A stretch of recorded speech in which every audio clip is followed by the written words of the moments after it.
Hey, everybody, this is Eric. And I'm Daryl. Welcome to episode 103 of Throwin Wrenches podcast, the auto podcast that wasn't invited to the opening of the Tesla restaurant. On this episode of Throwin Wrenches, what makes your supercar super? Have you picked out your Faraday Face? Don't know what that means. Rivian is bringing more jobs to Central Illinois. All that and more on this episode of Throwin Wrenches.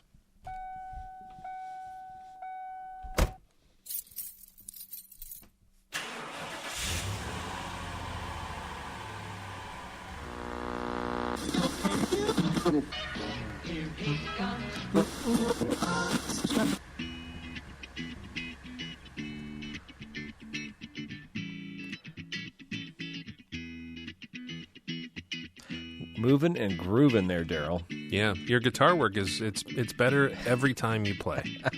I try. You I've taking been that- practicing. What do you think? Yeah, is that YouTube series working out for you? You know, if it were that easy, I would tune into all those. I'd learn how to play harmonica, and I would definitely be playing. I'd be shredding a guitar, right? Yeah, well, don't give up hope. All right, everybody. Thanks again for tuning in. I know it has been a while, so we apologize for that. I've been a little busy. Daryl's been a little busy, and we'll just keep making the show so damn long. You'll be like, please stop. Please, now stop. It's 5 hours long. I don't have time for this.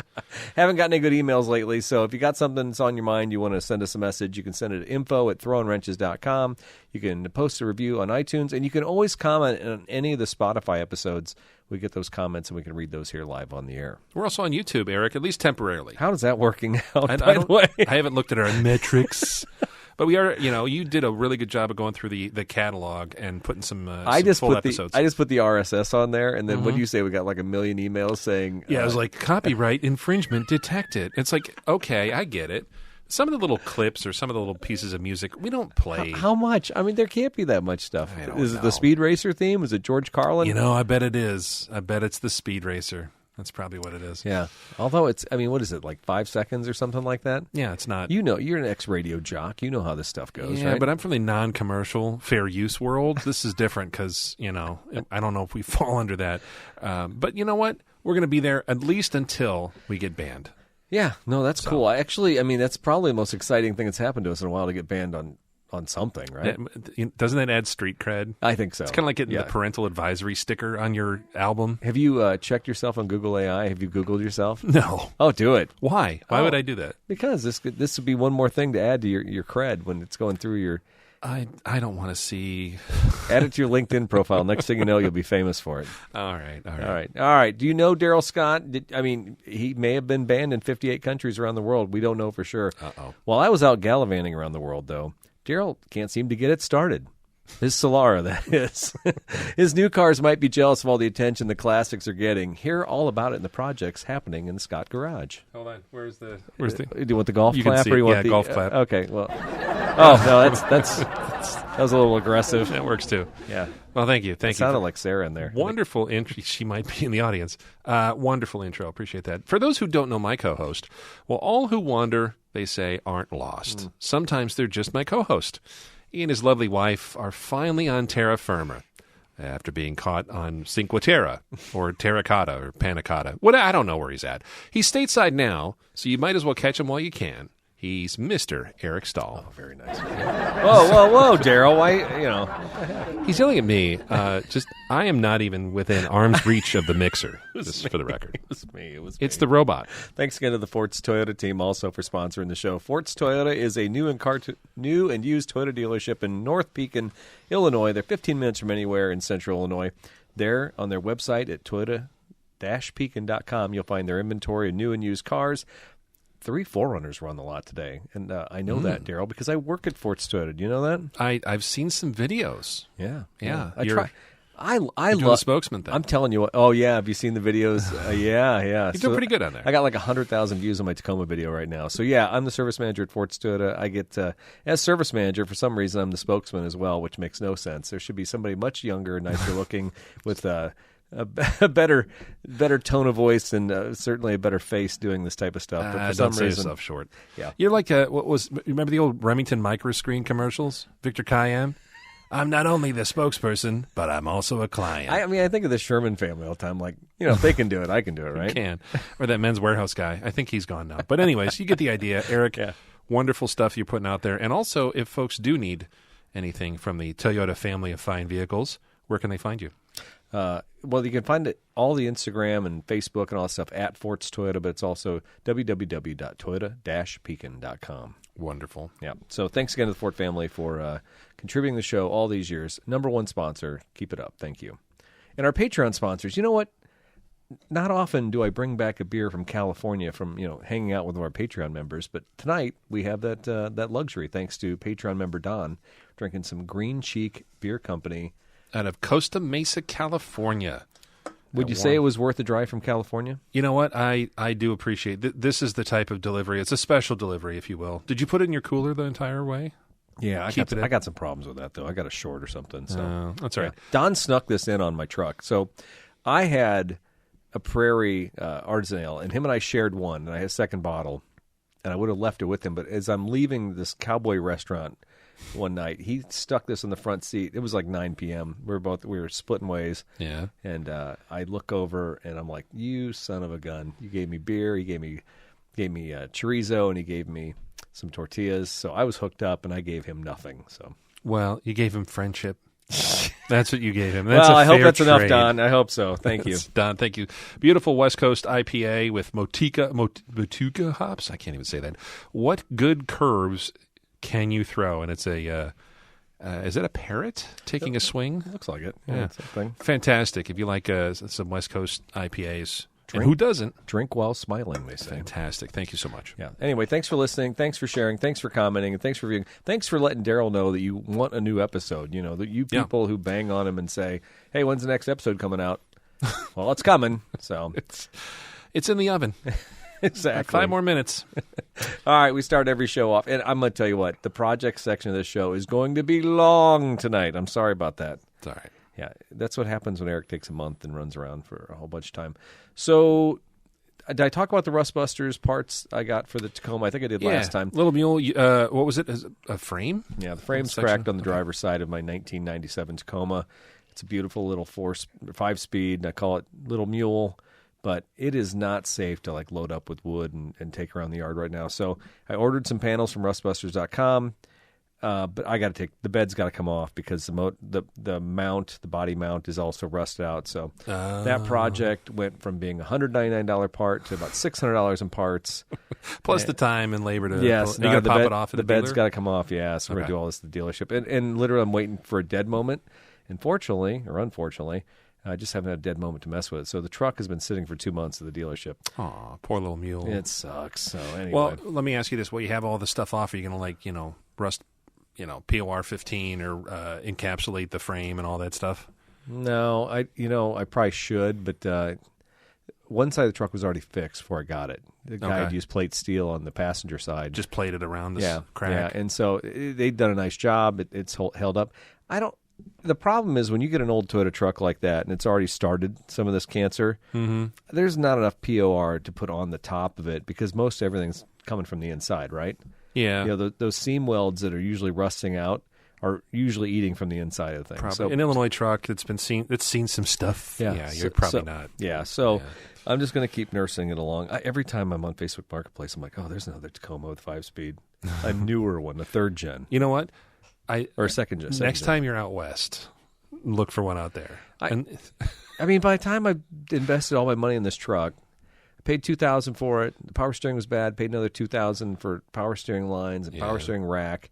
And I haven't put tires on, thank God. But by the time I get done with this, I'll be like $6,000 deep in this thing probably. And I think I could buy one probably out west, to your point, with a 5-speed with maybe 100,000, 200,000 miles on it for probably $8,000, and have the newer body style truck with the bigger engine. I don't know. Yours has personality, and the other thing too, how. I don't know. Just how much fun is it to have something you can just throw the stuff in and not worry about? Oh no, that totally. There's something to that. It's not nice, and that's what part of the reason I love that truck is I can drive around the yard, I can scrape it against trees. Yep. Yeah, I can throw everything in the bed, and and I don't care. So no, I do love that truck. It's cool. It's nice to see it. I hope you're able to get all this stuff done to it. Yeah, and then in the meantime, the AC is out on the '97 Celica, which I don't really care about because it's a convertible. But my son takes it to college, and he was quite distressed this summer to not have air conditioning in a car. Well, in Aiden's defense, it has been 1,000 degrees and 2,000% humidity. So it's not, even with a convertible, it's been rough. Yeah. So I think it's been comedic in some ways. I'm like, this is what happens when you drive an old car. It's one of those things. It's like, Dad, I went to, I got some fuses, and it's not a fuse. I'm like, yeah, it's probably a compressor. I heard the belt squeaking once. So the compressor clutch is probably shot. Maybe you can replace the clutch, but with Toyota, generally the clutch comes with the compressor. So did it have any warning signs other than that? That belt squeak? No, yeah. I heard it. I'm like, that could be a loose belt, but the time I replaced the time belt a couple years ago, probably not. Maybe it's an idler. Maybe the alternator's going bad. Who knows? That's the old Vice Grip garage. I'm going to pretend I didn't hear that. Yeah, and just that's pretty keep much on what I driving. did. Yeah. So turn the radio up and. Well, it only works for so long, as you know, Daryl. Oh well. Well, that's an easy fix though, relatively, right? Is it a 134 car? It's not old Freon. Oh, it's our. Well, okay. It's in that era. No, R12 went away in like 92, didn't it? I don't know. I know the GM stuff was probably around. Yeah, there. It was like 1990. So the cars in the early 90s, we were converting back to R134. You just changed the fittings on them. Yeah, and that worked out pretty well. So the 97's an R134. Okay, so that's easy enough. It's cheap. Yeah. Although it's funny, if you can go to AutoZone, you can buy a can for next to nothing.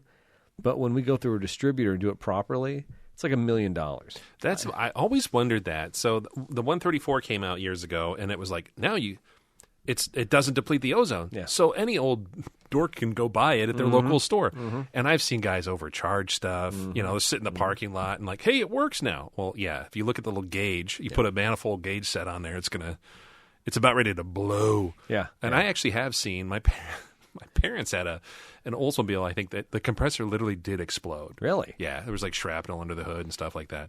I don't know if it was from overcharging or something Well, when else. you see a compressor, like we'll put AC dye in these things, to find the leak. Uh-huh. People don't understand this. They're like, well, can't you just recharge it? Well, yeah, we can recharge it, but if we recharge it, you won't know why it's leaking, right? So we had a tracking dye. And they're like, well, I want to know where the leak, what's going on. I'm like, well, we really just have to charge it, put the dye in there, and then if it doesn't come blowing out, like right there, come back in a month, come back in 2 or 3 months, and we'll check it again. Yeah. But when you see a compressor come back, and it's like everything's puking from every orifice on it. It's just neon green everywhere. So you have to wonder if somebody like overcharged at some point and just like totally jacked that system up and tried to run it, right? Yeah. It's funny. I've actually seen some really horrible stuff too of I'll just say maybe friends that are like, oh, you don't need to use this. You can charge it with computer duster. What? Like, what? Yeah. Have you seen this one? No. I don't know. The same stuff that gets me high at lunch? Yes, exactly. I don't know what's cheaper, but apparently you can charge an old R12 system with propane. Yeah, you can milk anything with nipples. Yeah, that's right.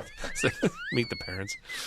Yeah, no, it's true. Thanks for letting people know that was a reference to something. So nobody thought it was completely weird. If you just tuned in, Eric likes movies. No, but anyways, the whole point is, AC is one of those things. If you know what you're doing, great. If you don't, take it somewhere. Let somebody who's trained. Yeah. Because some of that stuff turns into a bomb. It's getting frighteningly expensive, though. The new stuff? The new stuff, the R123YF or something like that. Sure, I'll trust you. It is brutally expensive. Like how much per pound? I think I've heard some AC recharges going on some of these new vehicles for like $500 and $600 just to recharge. To recharge.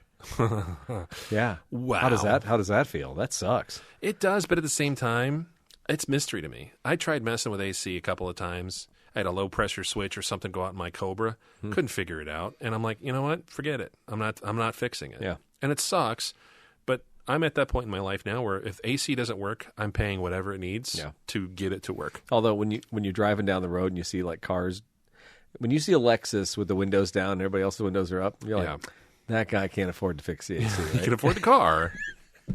I see Mercedes all the time driving out the windows down. Old ones, too, like from the 90s or early 2000s. Like, beautiful car, but the windows are down. Yeah. Because God knows what the bill was going to be for that AC system, right? They got a quote. They took it to a shop. Like, hey, this is, can you fix the AC? Like, that'd be $2,700. Exactly. Yeah, I'm going to go ahead and roll these windows down.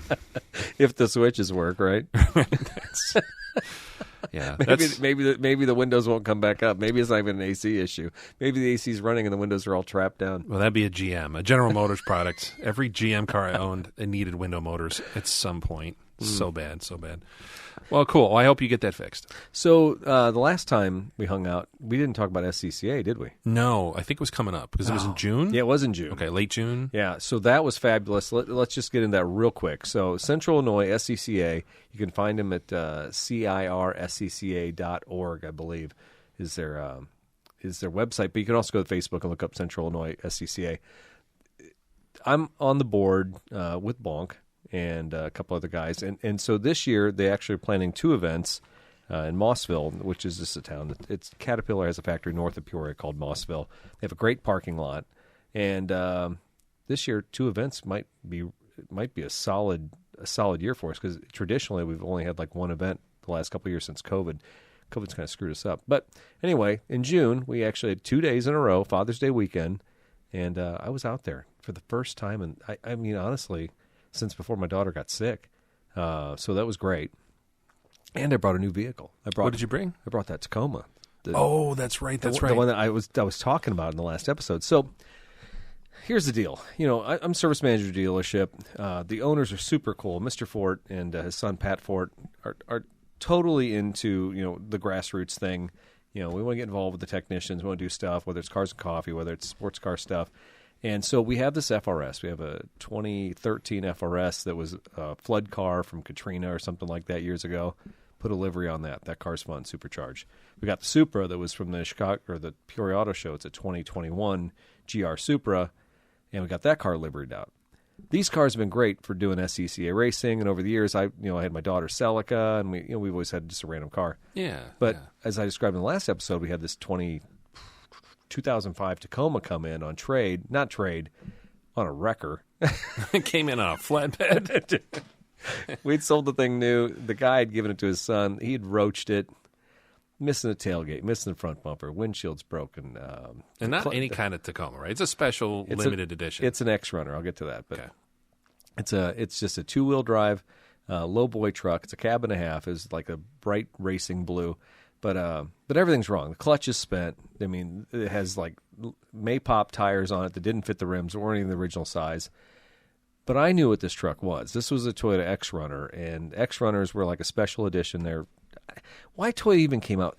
Of all the things Toyota could make, you know. Yeah, it's a departure. It was a departure, but you know they were doing like TX Pros before they were doing TRD Pros, and they were doing some weird stuff with Tacoma. So somebody at Toyota was having some fun with the vehicles, and so they came out with the X-Runner. Had low pro tires on it. Had a body kit. There was a fiberglass body kit. Okay. Yeah, and these all came with a manual transmission, and they came with a 4-liter engine, which normally the 2-wheel drive truck in that era came with a 2.7 liter. Was it 2.7?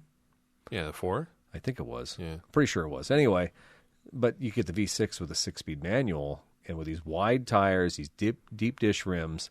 This truck was made for racing. And so if you go back, you go to YouTube, you can kind of see some of these kind of hitting autocross back in the early 2000s, but there's not much video footage. There's like a guy in a red one somewhere in Oklahoma doing it a little bit. And so I just like threw it out there to Mr. Ford. I'm like, hey, how about we try something? This is a cool truck. Yeah. I think we can get it. You know, I queued up a bunch of parts on eBay and Amazon for like a couple $100, but it needed a clutch, needed some work. Needed tires, and so I think all said we're $5,000 in this truck. Windshield, bumpers, clutch, tires. I mean, it's a lot. You can't cheat, tires. You can't cheat a windshield. There's just stuff you have to pay for, right? Mm-hmm. And you can't race a vehicle at SCCA and get through the tech inspection, with having a wreck. Yeah. So we did everything right. Put new brakes on it too. And so I took it racing. I took this literally beat up, banged up. I even got the tailgate like on Facebook Marketplace. Sent one of my employees to Danville, Illinois, with $200 in his pocket to get a tailgate from another Tacoma. Yeah, that's good. I give you credit. Yeah. So does it need painted? Yeah. But piecemeal the thing together, and so I took it racing. I had one of my detail guys driving the Supra. I had one of my technicians driving the FRS, and I took the Tacoma.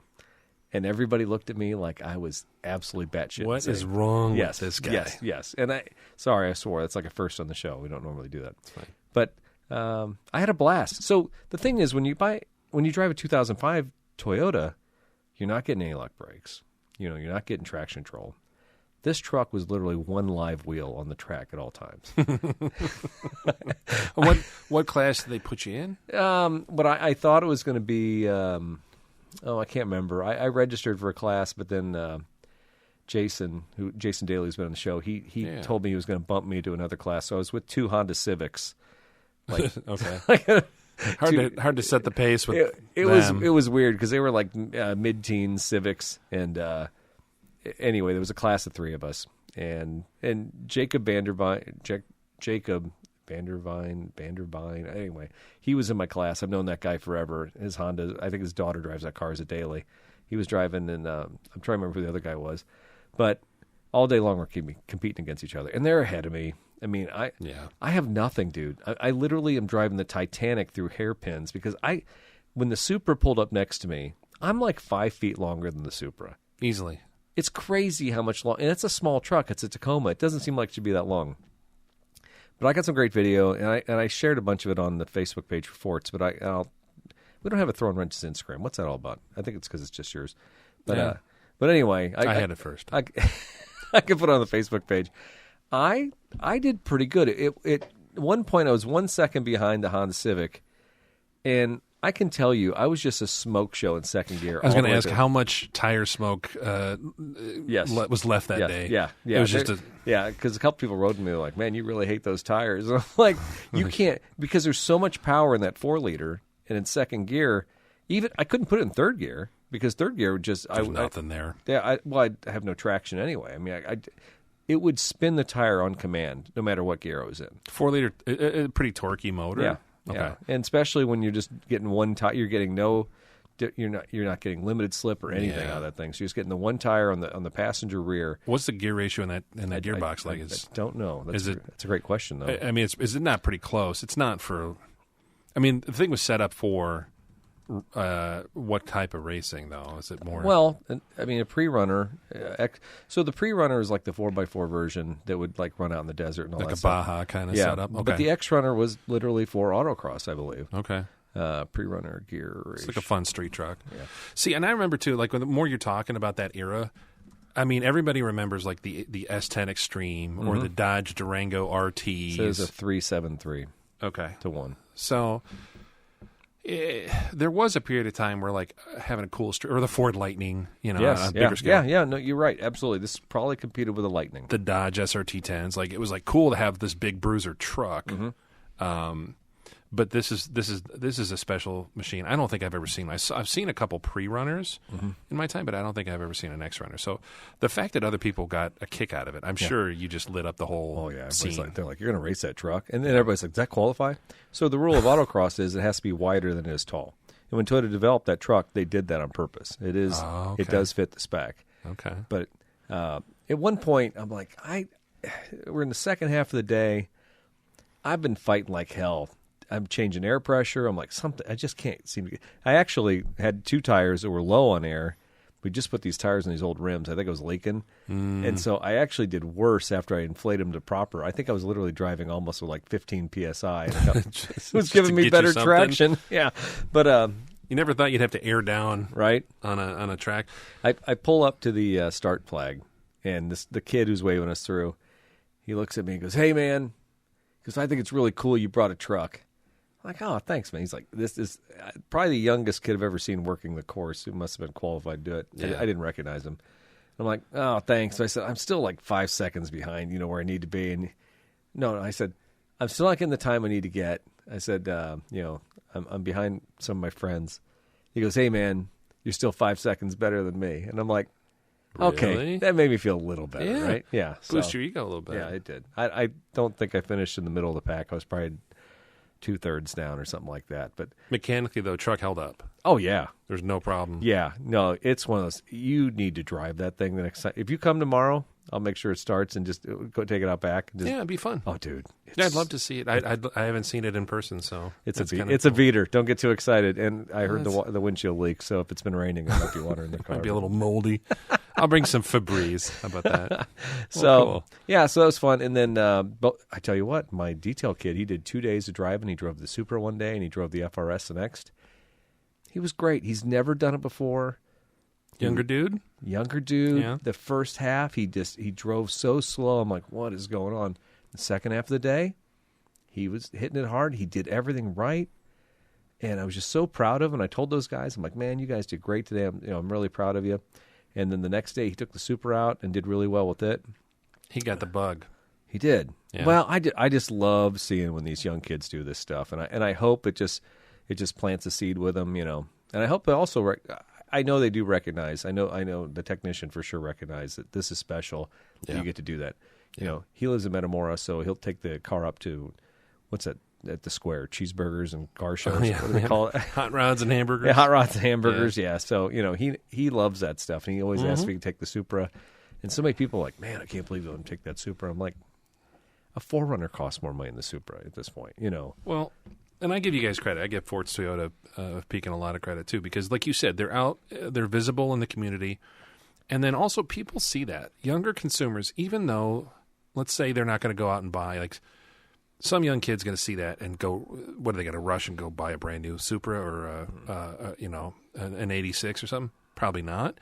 But they're going to say, oh, that's cool, and that's where, if I'm looking for something, you guys have moved some cool stuff through the lot over the years, and some really cool trades. It keeps your business top of mind, and it also keeps that like, oh, I have a Toyota. I want some aftermarket stuff done to it, or I want to see what TRD accessories I can put on there. That for the off-road stuff for sure. But you know what this also does?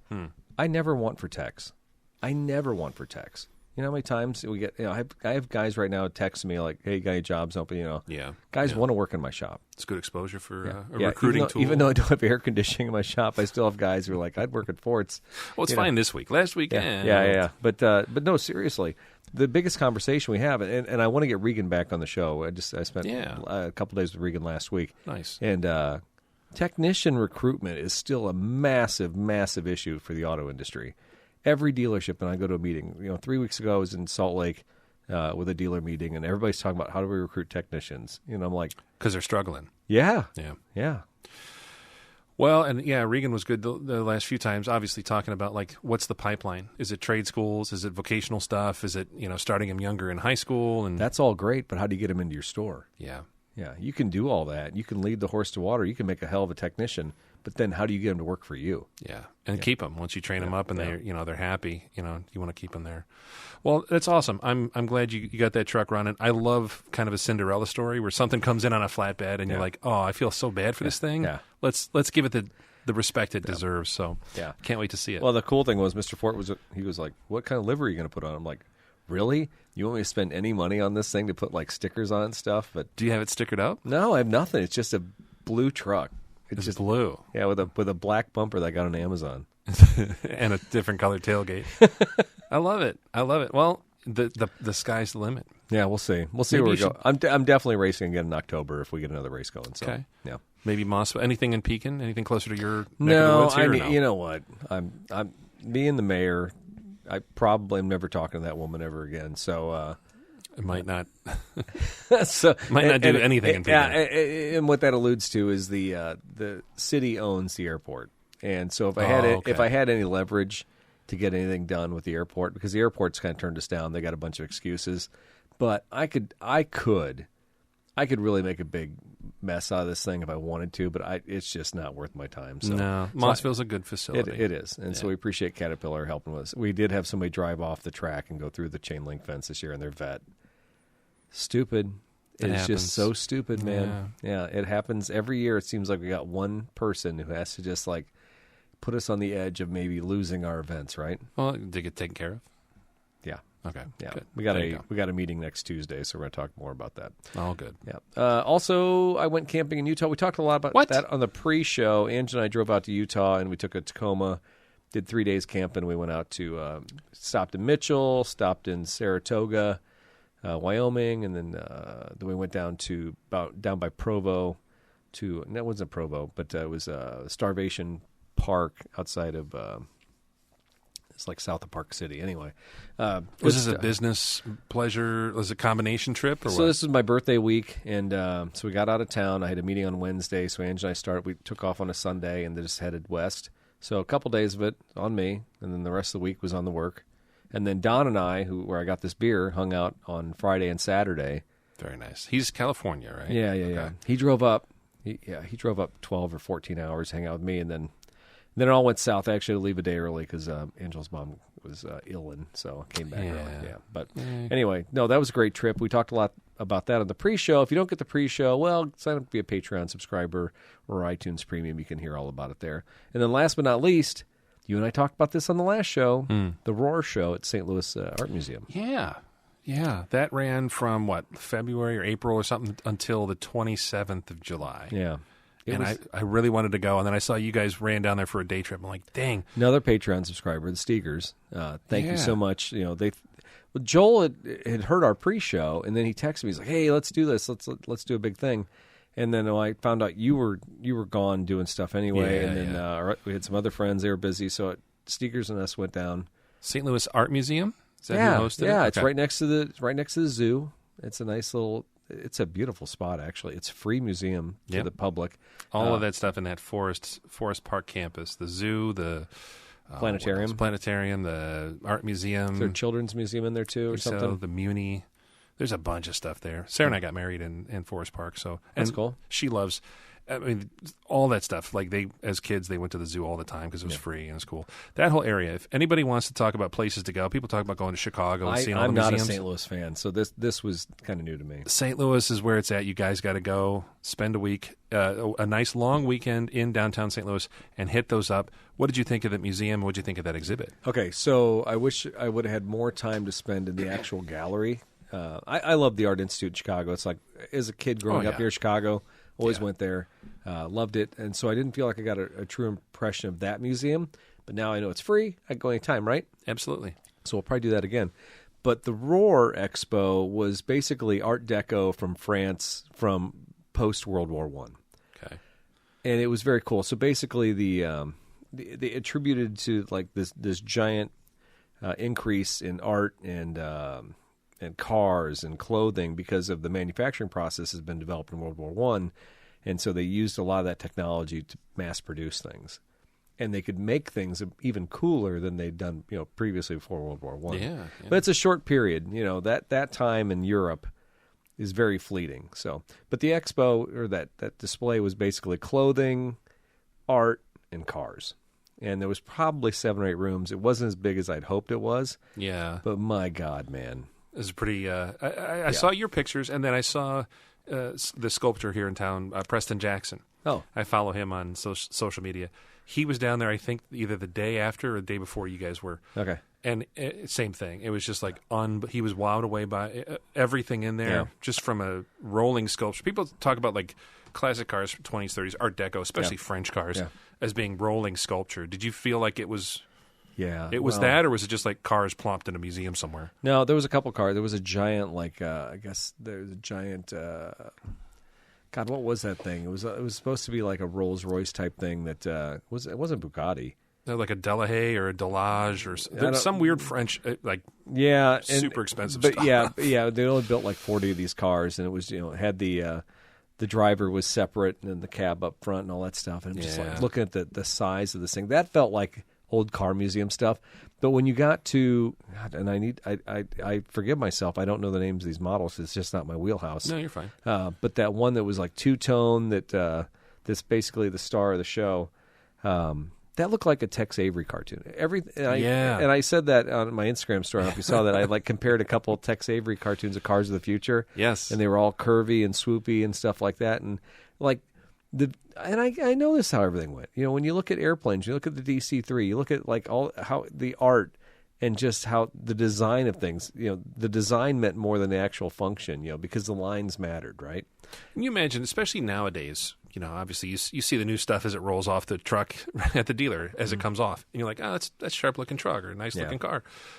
You imagine back then taking delivery of something that looked like that with like let's say a beautiful Bugatti or something like that. If you look at the swoopy lines, the big fenders, the contrasting colors, even back then too, like 20s and 30s, they were using alloy and early aluminum pieces and things and magnesium. You're like, how the heck did they have the technology back then? but they didn't have like, penicillin. Right. Right. I mean, when you think about that, I mean, how impactful was that to see in comparison to, because they also had like clothing and like artwork and furniture and stuff. Yeah, the artwork was beautiful. And, I said they had some really cool stuff. And I said something to Angela, like, oh, I'd like to get a poster from this. She's like, we've never been to Paris, so we've never seen the Eiffel Tower. I'm like, okay, fine. Whatever. Well, you can. But Dude, honestly, did she get a lot out of that too, though, and the sneakers as well? Did they appreciate different layers of it? Oh, no. We were all, it was a very, very good show. Yeah. And it wasn't that crowded. It was Sunday morning. We got there pretty early. I think our tickets were like 10 o'clock. What's funny, and I was just thinking about this as you were talking, like the new 4Runners came in. We got like 3 of them in right now. Uh-huh. And I like it. But then I'm thinking about like those cars that were at that display. And I'm thinking about, the future of cars. If I was in 1911, I'm thinking about the future of cars 100 years from now. I'd be thinking like, the Porsche 356, something like, Oh, yeah. Why wouldn't everything be swoopy and aerodynamic or something? Streamlined. Why wouldn't a new Camry just be like a bubble? What happened that we got all jagged? I know things come and go. I look back at like the 90s and the Calty design team, the Celica that I love from the 90s were swoopy. The mid Camrys in the 90s, they were kind of swoopy. Yeah. Everything was kind of bubble shaped, and we've gotten away from that. And Now I look at the lines. If I was a designer from 1911 and I came today to look at the cars that were on the lot at Fort's, yeah, I'd be like, what is this, the military? I mean, everything looks really harsh and brutal. It's funny you mentioned that because Sarah said that to me a couple of years ago. She's like, everything just looks angry. We were at a stoplight. I think it was like a Mazda and, a couple of stuff in front of us. She's like, they all look alike and everything looks angry. And I'm like, yeah, it does. It makes sense. But things like good design is still timeless, though. And I know you feel like if you saw a 1990 Celica GT All-Track or something like that at a light, you'd be like, damn, that's still a nice-looking car. Yeah, it is. If you see, I'm the same way about, this is weird, but, remember the Olds Aurora when that first came out? Yeah. 94? Yeah. If you sell one of those today, you're like, that looks like a modern car. There's a Saturn wagon that's up in North Pekin. Yeah. And it's in good shape. It's gold. But the wagon is just, you think it's hideous. But I can appreciate it now because the lines are clean. Exactly. Yeah. Like a mid-'60s Tornado or some of these cars from... our childhood where you're like, who cares about a Ford EXP? Well, if you see one in traffic now, it's kind of like, wow, that was interesting looking design. Yeah, exactly. I'll even throw this out. Oh, I need to go. The first-gen Ford Taurus. Oh, yeah. When you look at that, yeah, compared to what about a Tempo or a Topaz? All that stuff. Yeah. You're like, somebody at Ford, I know who I geek out, but... if you compare those are the days we used to do that. You used to go down those rabbit holes. You used to, but you see those cars of that era, and that is light years ahead of everything else that's out there. Yeah. Why isn't this successful? A lot of that's too radical, right? A lot of those are cool design study or for the rich folks. But the second gen Taurus is the one that really took people. It took them 2 or 3 years to catch up with that one in their heads, right? Yeah. Well, so this stuff came out in post World War I France. Obviously, post-industrial revolution, technology's changing rapidly. If you look at that now, and then you look at a 20s, like a 28 Model A, you're like, okay, different audience, but still, we had these big, Packards and Duesenbergs and rich people cars here. Yeah. They didn't look like the French stuff. No, they didn't. Not even close. No. So, what was their secret? Couldn't tell you. Okay, so I actually just pulled up the Roaring. If you go to St. Louis, it's called slam.org. That must be the St. Louis of Art Museum. Art Museum. There you go. It's not Poetry Slam. Yeah, but anyway, if you type in Roar, it's got a listing for everything. So it starts off really harsh with the Bugatti, like a race car. It's in the Citroen. Is it Citroen or Citroen? Citroen. Cabriolet. But then we get to Zagato, Alfa Romeo. That's when we start getting more traditional. Okay. And then that Royale Weinberger Cabriolet, that Bugatti Type 41. That is the car that was like, this is the tacky stuff that I didn't care about in that generation. Yeah. But then when it gets really wild is the Delahaye. Which is the swoopy. That's the one you said looked like a Tex Avery cartoon. That's a 1937. 1937 Delage. Mm-hmm. Yeah, that was Josephine Baker car, as a matter of fact. I think they tied that one to her. But the star of the show was the Talbot Lago. Yeah. That's the Tex Avery car. Okay. To me. That's the one that I could see Jessica Rabbit hopping out of. Yep. Yeah. I had a Matchbox car of that. I saw that Matchbox after we were at. I took a picture of it at the Chirping Frog Antique Mall on the way back on. Was it white? I don't remember. I had a white one. I took a picture of it, and I thought about buying it, but they wanted $7 for the stupid thing. And the Bugatti Type 57 Van Vuren Cabriolet, that one was on display right at the front when you walked in. They were cool cars, and there's something so lost by our design these days. Yeah, we can do magic with metal. Mm-hmm. We can go crazy, and these cars aren't that big. So I get it. It's safety. These cars we have to have thicker sidewalls. We have to have longer bumpers. There's all these different things we have to have on new cars that make them bigger, make them safer. But we can stamp metal better than ever. We can mill it to finer proportions. Yeah. It's so much easier for us. So why have we lost all style to do cars like this? And then Elon comes out with the Cybertruck, and that's even lost its way more. I would argue that some of those Tesla cars showed off some impressive design because they were doing like single bumpers, wrapping the whole front of the car. You can do a lot with plastic, right? Yeah, yeah. Well, it's interesting. I'm glad you went to go see it. Sarah and I were really bummed out because we literally have had stuff every weekend, and we're like, we need to go. We need to take a day and just go down, and we just couldn't do it. Yeah. But she told me last night they have a virtual, like an online virtual tour of the exhibit, and it's like narrated and stuff. That'd be cool because that's the one thing I didn't do. I didn't do the QR code at every station. I didn't have headphones, and I probably missed out a ton. I read a bunch, but the cars were cool. But honestly, I probably should looked at more at the artwork. The patterning, the clothing. Sure. I did do that. All that stuff. And to be fair, it was a lot of women's clothing. There were no men's suits showing, what the men were doing and stuff like that, but it was still pretty cool. That Gary Cooper, super duper, putting on the Reds. I love that though. That sounds like a great exhibit. There you go. If you, as Eric mentioned, slam.org, check out the website. You can go through and look at all the exhibit photos, and I believe they just launched a virtual tour, so you have to find that. I'm not sure where it is on the site, but check that out if you didn't get a chance to get to it. Eric, there does look like there is until October another kind of car automotive-related exhibit at Slam. It's called In Search of America, Photography and the Road Trip. So that was on the second floor, and we did check that out. Did you check that out? I did, and I love that because they went through all different sections of the country. There was the Midwest, there was the West, there was the East. Awesome. It was great, and I took some pictures. There were so many pictures in there that I'm like, we take casual pictures on our phones, but there were pictures you could tell with film cameras that people had kind of taken casual, and I loved that. Yeah, it was great. So I highly recommend that one. It is just like 2 rooms. It's not that big, but actually it's very poignant. I was sucked in by that, and if I could have spent an hour, spend more time. Yes, there? I could have totally done that. Did you guys eat at the Panorama restaurant there? We did. I had a I had a glass of Italian wine from Calabria. You usually have good salads and burgers there. And I didn't have the eggs Benedict. What did I have? I can't remember. I had the Brussels sprouts, fried Brussels sprouts. Come on, Eric. It'll come to you. Anyway, listen, this is projects. This isn't about what I ate for lunch. Hey, no, check it out, though. Check it out. You can follow my Instagram if you want to know what I had for lunch. We're here. We don't work for the St. Louis Convention and Visitors Bureau, but I just want to say, throw it out there, especially if you're used to doing all the stuff in Chicago. Yeah. Midwest folks here are like, go to the Shed Aquarium, go to the museum, Field Museum. Chicago's great. Been there, done that. Yeah. St. Louis has some really cool stuff, and it's all free. Check it out. That restaurant was really good. And thanks to Steegers for wanting to go there, because I would have been like, museum restaurant, probably going to suck. Right. It was really good. Good. All right, Daryl.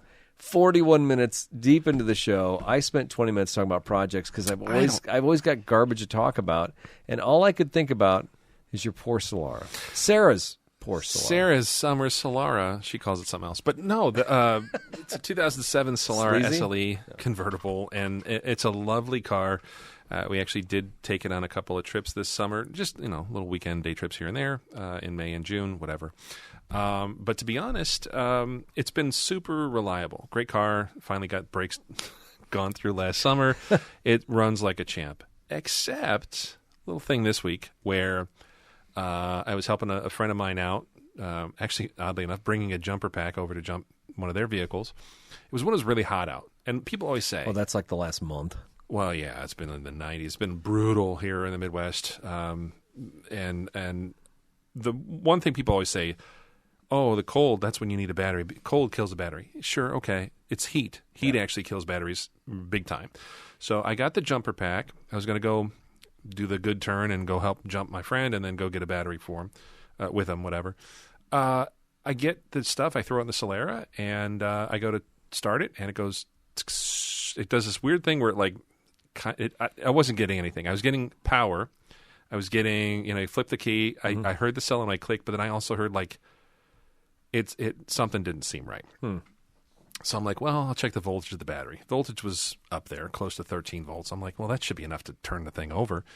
Then I start doing the thing. Well, is it an ignition switch? No, I don't think so. Is it the neutral safety switch? What's Dean say? Ignore the zebra or something like that? Yeah. Zebras and unicorns. Yeah. Unicorns, zebras. So I said, you know what? I'm going to start small here. And I said, I'm just going to throw a starter in it. Because I did the thing where I kind of take a peek. And by the way, mad props to Toyota. Unlike any other vehicle I've worked on, where you have to like jack the car up, get in there, and I mean, it's just a total nightmare. The starter on this thing is like right on the back of the block. You pull the air box, you pull the battery out, and it's right there. Yeah. It's 2 bolts. And shh, don't tell people that. Okay, fine. I mean, it's a lot of work. You should go to the dealer. But I had more trouble getting the, what do you call them, the little zip ties that hold the wiring harnesses onto the airbox. Yeah. I had more trouble getting the clips off of that. I didn't break them. So, again, shout out to Toyota. The connectors and everything all came off fine. I called. I ordered a reman starter. I'm going to go pick that up. And I'm just going to put a starter in it. And I'm going to go from there. Because I know the battery's a year old. Now, wait a second. So you haven't truly diagnosed. No. I did not see any hammer marks on that starter when you sent a picture to us. Well, I figured here's my rationale. The older, wiser Daryl. So in my 20s, I would just pull it apart, hit it with a ball peen hammer, and see if it starts. Yeah. I didn't do that. And here's why. Because as I was diagnosing all this stuff, my lovely wife, and I hope she's hearing this tonight. She will. She listens to them all. She goes... And she's been driving this a lot to work over the summer and run errands and take the dog to go to get ice cream and stuff without me. So she not says, bitter. Hashtag not bitter. Not at all. Yeah. So as she's running one of her multiple target runs in the week, she tells me as the car doesn't start, she goes, "Oh yeah, this was doing that the other night at Target when I went to start it after I picked up." She's like, it kind of tried to start but didn't want to. And then it finally started. I forgot to tell you. I'm like, well, that would have been useful. It's like the scene in, Wedding Singer? Things that could have been brought to my attention yesterday. So it would have been helpful. She did get home, so it didn't leave her stranded. But, like, who's to say? I almost drove it to Springfield for work the other day. I almost drove it today. So, I could have been stranded 100 miles from home. So anyways, we talked through that. And then I'm like, you know what? I'll just put a starter in the thing. Because chances are it's OEM. And it was. It's original to the car, I think, according to the service history and stuff. So it's cheap insurance. That way the battery's new. Checked all the cables. All that stuff looked good. I don't think it's anything else. But if it is, you'll be the first to know. Because I'll have the thing towed into Forts and have it looked at. Probably not much. Aiden had a friend his starter went out on a Civic. Yeah. And so I showed him how to take the pry bar in the barn and like whack it. Ting, ting, ting. Yeah. Yeah, and it started running. And on the Honda Civic, it was like 4 cylinders right on top. Okay. Well, then like a month later, they're still beating on this thing. And I walked out there like, what are you guys doing? They're like, oh, just starting the car. And I looked down at the core, the starter. It's all bashed up. It looks like it's been in a street fight. It's got Band-Aids on it. There's so many marks on the side of the casing. I'm like, I don't even know what a parts department does if that thing comes out of the car and it gets handed to them, Well, they aren't getting a core charge. It's still a core. I mean, I always believe these core boxes just like show up in Napa and just like sit there for 6 months, like the Ark of the Covenant, in Indiana Jones. Like some Indian kid will rewind that thing, Yeah, it's top men. Their top men are on it. No, so that's the other thing too is, and I'll be a proponent of this, okay? OEM stuff. There's certain things, even on a car that like this 2007 Solara, it's a fun summer car. Am I going to the moon with it? No. Is my wife using it every day? No. A couple months a year, maybe. Does it need to have an OEM starter or alternator? Yes. And I will die on that hill. And I'm down there with you. Absolutely. There's certain things that I'll buy remands, or I'll go to Rock Auto and I'll buy the cheapest thing. Yeah. I didn't buy OEM Toyota brake parts when I redid all the brakes because I was doing all of them. I'm like, I don't know. I'm just going to do that. I regret it a little bit. But at the same time, I'm like, that's a wear item. I'm not too concerned about it. And they're not that expensive. You had to change them out yourself. Exactly. Later on, Yeah, 6 months. Something like that. No, but so the thing of it is, though, electrical parts, I've been burned. I know a lot of you guys have, too, with crappy auto parts store electric remands. But it's got a lifetime warranty, Daryl. What's your time worth, though? I had, at one point, when I had my old Ford pickup, I think I put 3 alternators and 2 voltage regulators on it, all under warranty. Yeah. Before I finally was like, I'm going to find some new old stock Ford OEM stuff because this sucks. Mm-hmm. And these were Napa Eklund parts; they were decent, But I'm just done with anything electrical. Go OEM, get a warranty, get new if you can. In this instance, I did get a remand starter, and I will be in tomorrow to pick that up. Yeah, no, I totally agree. The amount of times aftermarket starters. Yeah, are a waste of time. If you literally want to Band-Aid the car to get it down the road, get the aftermarket starter. Yeah, or sell it. Absolutely. I didn't say that. But it's true. I mean, if you're going to keep the car, I mean, like that Solara, I get the feeling you guys are probably going to have that car for 10 or 20 years. I'm looking at painting the thing, having it painted. Yeah, it's just a great car to beat around town. It's a drop top. You enjoy it. I mean, it's the same thing with our Celica, the green Celica of ours. It's not that nice of a car, but you know what? I don't care. It's paid for, and it's fun. You guys probably, and Aiden too, you guys get so much fun out of that thing. Yeah. And it's like, it's worth it because you can't get anything else like that now for a reasonable price. No. And if you did, you wouldn't be doing what you do with that. Yeah. I tell you what, this black Celica it's kind of our odd man out right now. I don't know what to do with that car. Angela, besides enjoy it? Is she driving it to work? No, she's not. I just spent like $1,000 on time belt and water pump and axles and all that, and she's just like, nah, she likes a green one. You want what you can't have, right? Aiden's driving the green one. He's taking it. Yeah. He'd take the black one in a heartbeat. I was going to say. There's no way in hell I'm giving him that car. That's not going to happen. I think I might. If I sold that car, don't be shocked in the next year if it's gone. Aww. But you know what? I had okay, so I was listening to Bill Burr's podcast the other day. Yeah. And Bill Burr was talking about he doesn't want to be a guy who has a house full of cars. He wants to own the cars he loves, the cars he's always dreamed of, own them for a short time, and get rid of them and move on to the next car. He's a muscle car guy, too, right? He's 70s, like, Chevelles and stuff like that. Yeah, macho cars. Yeah. But there's something to be said for that. Yeah. And, I helped a good friend of mine move last month, and he's got a pretty substantial collection. Yeah. And most of them run and drive. Two are kind of works in progress. We had to tow, whatever. But just moving those and finding places for him and like waking him up out of storage and stuff. And, I drove, he's got a mid-50s International pickup that doesn't have synchronized gearbox in it. It's like a truck. I got to like double clutch it like semi. Wow. And so like it was still cool and I love the collection, but I'm like, eventually this is a lot of work. Yeah. And I think everybody kind of gets to that point when you start having multiple vehicles in the fleet. And when I pulled in tonight, I saw both the Celicas out there. I'm like, wow. Cool. Yeah. Are they both? But you're saying one of them's getting used. One has no AC and the other just sits there. Yeah. And I'm like, this is kind of a crap. But it's been so flippin' hot. Nobody wants to drive a convertible. It's 100 degrees. Nobody wants to do anything outside. Yeah. Car shows. Pekin had a big super cruise last weekend. I'm like, it's hot as hell. It might rain later. I'm not going. Yeah. And it sucks because, 10 years ago, 5 years ago, I've been like, oh, there's a car show every night. Is it hotter or are we softer? I don't know. There's certain things I'll put up with anymore. And now if something needs a ton of work, I'll farm it out. Yeah. If I'm going to sit out and sweat my you-know-what off for 5 hours and really see the same 30 people I've seen, I've been there, done that. Yeah. I'd rather just sit at home, look out at my garage, drink a cold beverage, and be like, that's cool. I like it. I don't know. This Saturday, they're having a car show down in Manitou. And this show will be out after that. But Mike Lane, he's a good friend of mine over the years, and he's one of the guys helping coordinate this thing, which I love the fact that Lane's doing it because he's like 30 years old. And so it's like a whole nother generation. Yeah. Usually see him at Cars and Coffee with his kid and his wife. But like, man, I'd like to go down and do that. But I like your idea better. Just hang out with the guys, have a beer or two, just chill, right? Yeah. And the other thing, too, is, and I learned this from my dad years ago. He started like on a nice summer day or an evening or something like that after dinner, just put the lawn chair in your garage and just hang out and look at your stuff. Which sounds like creepy old man, like, but it's not. It's just like I worked my butt off to have what I have. But I want to admire it. Pre-scroll, right? Yeah, exactly. Yeah. He wasn't out there on his. Now he's on his phone and doing that. But that's the worst part. Now I'd be like, I'm gonna take a picture of this. I'm gonna post it. I'm gonna see who likes it. Yeah. Oh man, let's get back to just chilling out and just talk. I think back that night, like we were hanging out with Regan in your driveway. That was so much fun. That's just what you do. Yeah, you used to do. Nobody just does shoot the that anymore. breeze. Yeah. Well, that was on a weeknight too. We were up till like 11 at night. It was a good time. I miss those days. Yeah, right. Okay, what right. smoke machine fun? What is that? So, okay, I think maybe last year, a couple years ago, we were talking about smoke machines because I was tracking down a vacuum leak.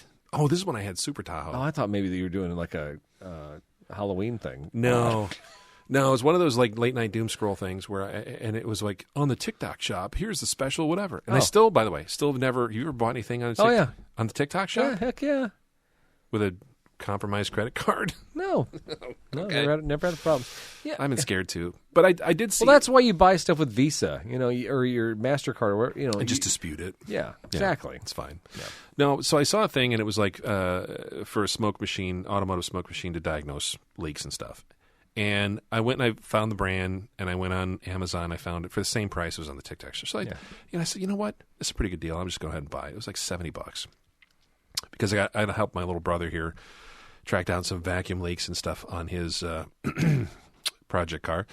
And I thought, you know what? This is usually expensive, right? You know how expensive those smoke machines are. Well, you could get the paint can one for $89, which I've done. And the lid blew off on a guy one time in the shop. He was not happy about it. Did you get chemical burns or something? Yeah, the oil. What do we use? Castor oil in those things? Yeah. But I did buy a legit smoke machine now. They're spendy. Yeah, I think I paid $600, $700. Yeah, so you can do that, or you can go the cheap route. I decided to go the cheap route. We'll see what happens. It might totally suck, but I'm excited to use it, and I'm kind of trying to find ways to use it. But my wife, when I opened it up, she goes, "Oh, smoke machine. Oh, that's cool. That's like the music videos and stuff." And I'm like, "No, it's not Thriller. It's not like Gemma, get over here. Let's make some viral videos." It's not like the smoke machine, the fog machine you get at Party City. Yeah. But then I started thinking, like, could it be? No. Okay. All right. Well, it's too expensive to run that way usually. I mean, because usually the cartridges or whatever you're using to make the smoke, is not that economical just to blow it all over your house. So. Probably not. It's probably also not healthy. Probably not. So, anyways, I'll be playing around with that to be continued there. You strictly bought that just to help out your brother? Yeah, and Man, I'll what probably a guy. use it. Well, we'll see. He did intake manifold gaskets on a car, and he's some drivability issues now, and I think it's vacuum related. What kind of car? It's an '85 Chevy Cavalier Type 10 convertible with a 2.8 V6. This is the family car. One of the two. The historical family. This is in the Scott pantheon of classic automobiles. It is a fairly rare vehicle with a little 2.8 V6 and a 4-speed. It's a fun car. Yeah. But it leaked, and it was making a mess all over his garage floor, and he's like, I'm just going to re-gasket the thing. And he did. But if anybody's worked on any 80s emission-era car, it is just a sea of vacuum hoses. It's a nightmare. And I think he's got most of it there, but I think there's still some either gasket mismatches or something. Can you spray brake clean in while you're running it to see if it fires up more? Probably, but the thing of it is, it's a nice 35,000 original model car, and I don't want to. You don't want to white out the black intake manifolds? All of the plastic under the hood. It's a black car too, so anything under the hood.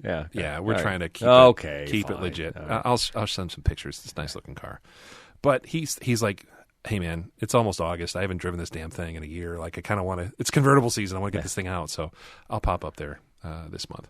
The other thing too, I got a brand new shop vac. I had an employee incentive program at work. Oh. Yeah, and you can save up packets. Nice. It's kind of like Marlboro Miles, but better, healthier. And one of the things on the list, I was going through the things. It was all like, laptop bag and this and this. Yeah. And I'm like, stuff I already have. And then at the very end, it was like, 5-gallon shop vac. And I'm like, heck yes. So I circled that, got it delivered in like a week. And now I have, you ever get a brand new shop vac and then you're like afraid to use it? Is that weird?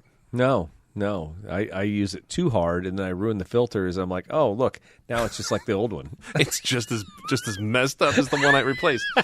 I'm trying not to. So, like, I'm like, okay, do I only use this on the new cars where it's just dirt, or do I use it on the old cars where it's like, mouse guts and asbestos fibers? Yeah, I mean, there's a there's a fine line there.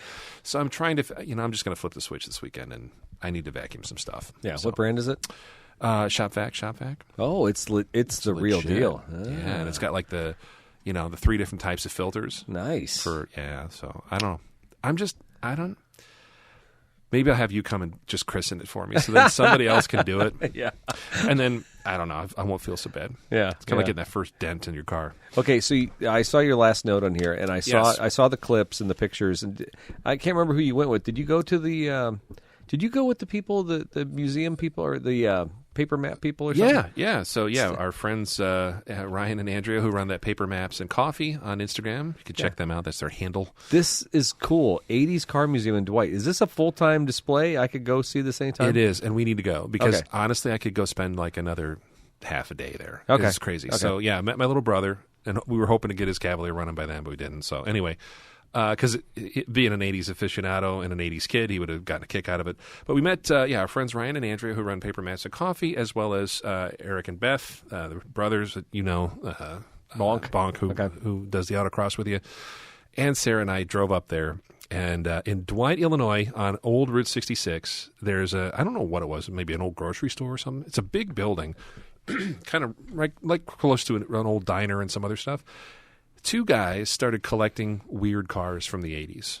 I'm talking like Ford Escorts or Isuzu iMarks, Chevettes, Monzas, you name it. There's an Audi Fox, there's a Merkur Scorpio, and an XR4 Ti. The Crazy 80s Car Museum. There you go, Crazy 80s Car Museum.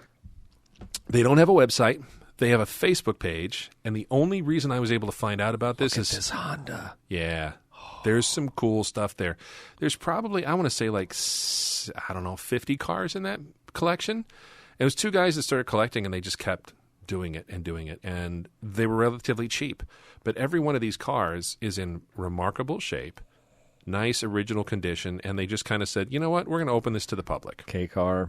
Yeah. Pinto. Wagon. There's a LaCar. A Renault LaCar. Oh, my God. And that little electric 2-door city, the city car. There's some neat stuff, too. There's some, I want to say, like, automobilia, old-timey, gas station, Petroliana. Really neat stuff.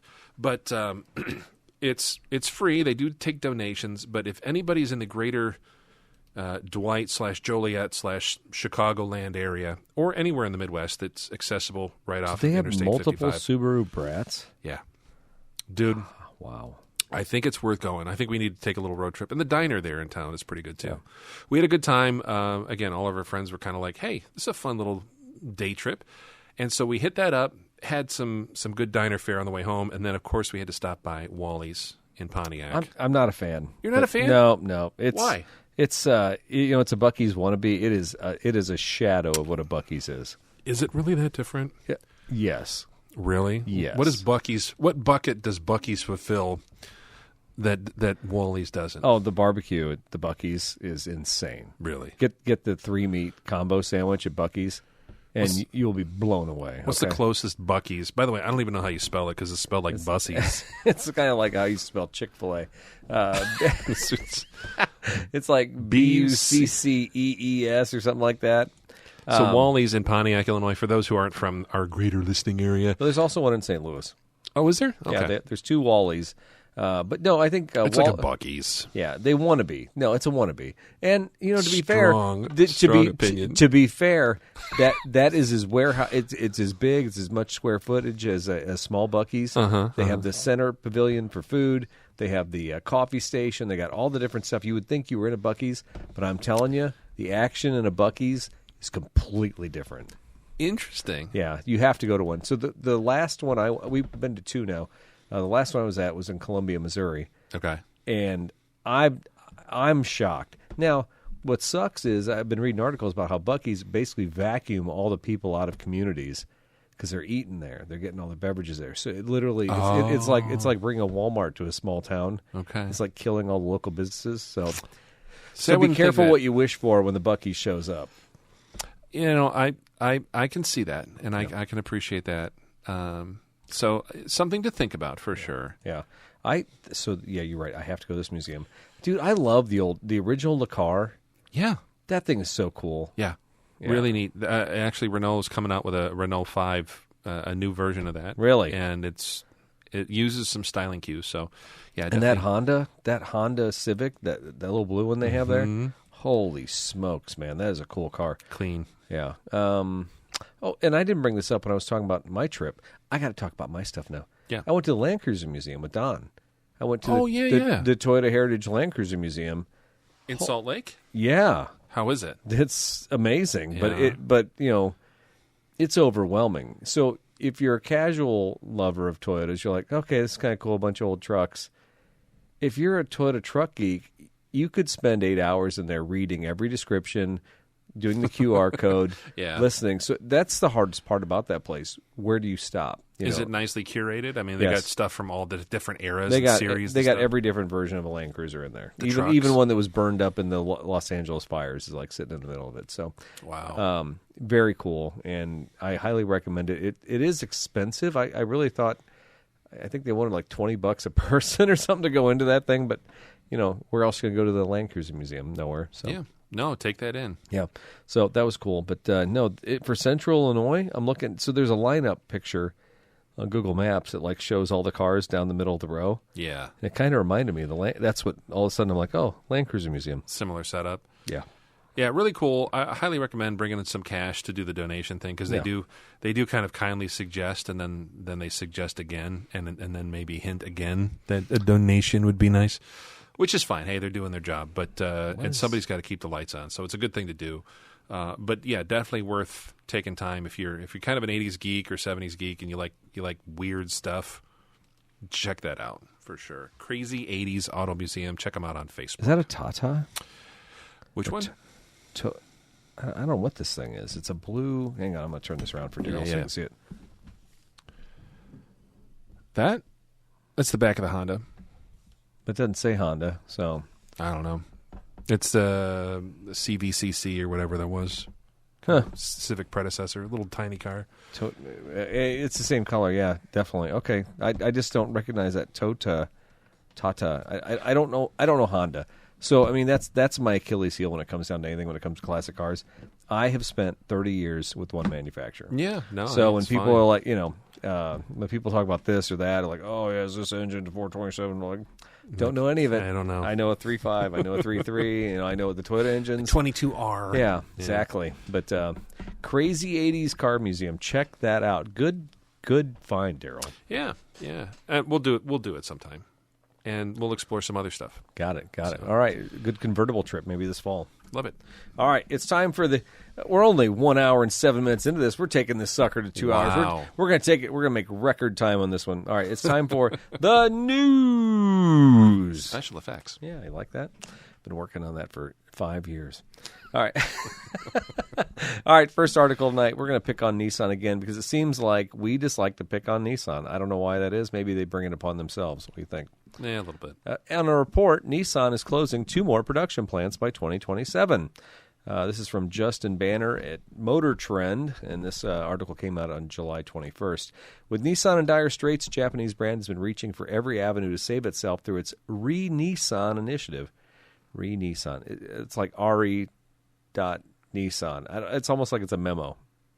Is it supposed to be like Renaissance? It doesn't work for me. Go ahead. Oh, I like it. Renaissance. Maybe. Renaissance? That's venison. How stupid! I'm reticent to be reticent about. Recently, word came down on July 15th that its Opama plant in Kanagawa, Japan, would shut down production, and there would be. Oh my God! There's a lot of big words in this, and they're Japanese. I'm going to apologize. Right, it's another city in Japan. Yeah, exactly. They would shut down the production there, and they would move to Kyushu in Fukuoka, Japan, by early 2027. Now, A new report suggests that 2 of Nissan's Mexico plants will shutter in the same time frame, with no word on where the vehicles will be built and where they'll be assembled in the future. Nissan plans to close the Civic and the Compass plants in Mexico by 2027 as part of its Renaissance initiative. I like this Renaissance. I'm down with it now. Can you tell? Yeah, it works. Yeah. The summary was generated. AI. AI got into this. I can already tell what happened here. The Opama news sent shockwaves because this was Nissan's flagship plant that builds. You know what it is? It's the black background on the white font. I think that's it's difficult to read. It is difficult to read. Anyway. It sent shockwaves because it was Nissan's flagship plant, and it builds the Nissan Note and the Aura. I don't know what those cars are. Now, as Automotive News reports, the Civic plant located in Morales and the Corporation Manufacturing plant in Aguascalientes, the Compass plant in Mexico, are the 2 facilities in early 27 chopping block. This is regurgitated stuff over and over. It was the first international plant that was owned and first opened in 1966. Wow. That is crazy. Yeah. According to the Automotive News report, the 60-year-old plant is outdated and would require a large sum of cash to bring it up to date. Currently, the plant is producing the South American version of the Frontier. I'll bet that's a cool truck. It's as the NP300. And the Mexico City-only V-Drive based the NC-17 Versa. Currently, the N18 Versa is sold in the U.S. Wow, I said NC-17 like it was, not for children. But like an adult film. This isn't the first time that the Civic has been rumored to be closing, as there's been speculation back in May about its demise. But Nissan denied the rumor then. According to that same Automotive News report, Chinese automotive manufacturer BYD and SAIC are eyeing the plant to gain production capacity in North America. So what do you think about that? So Nissan says, it's an old plant. It would take so much work, and we're just not going to bring it up to date. Well, that what happened in Normal? Yeah. When Chrysler pulled out, but there was still... it's funny. When Rivian took over the Normal plant, it was Diamond Star Motors. It's just down the road from us here. And we're very familiar with this because we've watched that thing come and go. They literally gutted that plant. I mean, really, all you were getting was a shell, right? Yeah, you were getting a building. Was the paint shop even worth? Did they change everything in there? That's a good question. I know that there was. It definitely had some value, but for the most part, a lot of the stuff. My understanding is when Rivian came in, they're like, "Yeah, not going to use it," and a lot of it got liquidated before Rivian took ownership. Yeah, you're right. Because they're like, it was just they concrete can make money. Floors they were sanding. Yeah, yeah. So a lot of that industrial automation, that manufacturing equipment, there's liquidators came in and they're like, "We're going to sell this to like a third party to who needs a part off this machine or something like that." So if Chinese folks like BYD and others are going to be like, "Yeah, we'll go ahead and invest in that," is it the plant that is outdated, or is it Nissan just doesn't have the money to do what it needs to do? I think that's what it boils down to. Yeah. I mean, when Nissan has to go back and look at the money that the shareholders provide for the company, can they actually update the company and then make an argument that they're going to profit off their redoing it? So BYD or SAIC have a ton of money. BYD is like one of the hottest selling cars in China right now. And when I was in Mexico City earlier this year, there were BYDs everywhere. Those cars are hot as heck. So it'd be interesting to see, if they want to get even bigger foothold in Central America, South America, that might be the place to do it. Yeah, and I'm just trying to think. As a car guy, obviously Nissan, there's a couple Nissans that stand out over the years, but anything new, I couldn't tell you what Nissan's top model is. I think it's the Rogue. I think the Rogue is like their most popular vehicle right now, but realistically, no, I don't think so, because did we have an article like last year about how the Rogue was still sitting on the lots from the previous year and they couldn't unload those? You know what? Yeah. I would say the Altima is probably the biggest seller. The Altima is now grown to the same size as the Camry. It is definitely more mid-sized than anything else. Yeah, and the Sentra is their Corolla. Yeah, they do still. Do they still sell the Versa here?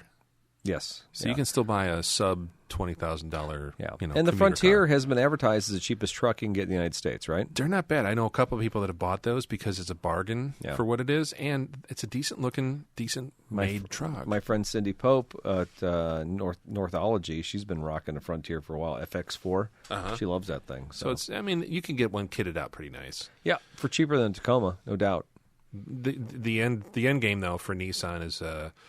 Obviously there was the whole Honda merger proposal thing that fell through. Isn't that funny how we talked about the Mitsubishi Honda Nissan thing. Yeah. Just like, no, we can't do that. We have a Nissan dealer here in Peoria, and I drive by, and the lot's always full. Yeah. It's always full. I don't know anybody that's buying, but the lot's always full. So I wish them luck. I know that they'll eventually find the right partner, because I do think they need some help. I don't know. I mean, they're the top 3 auto manufacturer out of Japan. How much help can they possibly need at this point? Worldwide, though? Yeah. I don't know. I mean, Japanese cars were always known to have high quality. And so Honda and Toyota have always held on to that mantle, right? How come Nissan just can't like pull it back and be like, these are the Japanese cars, these are all built excellent? Even car from Japan, stuff like that. I don't see people like, those Japanese or those Nissan models. Yeah. Short of a Skyline, who cares? That's just it. Skyline, they're like the older, what's it, Nissan Leopards and stuff like that. We got 300Zs, but even those cars, the 300Zs from back in the day, those things were bucket of bolts. They were junk. Yeah. Very, very few.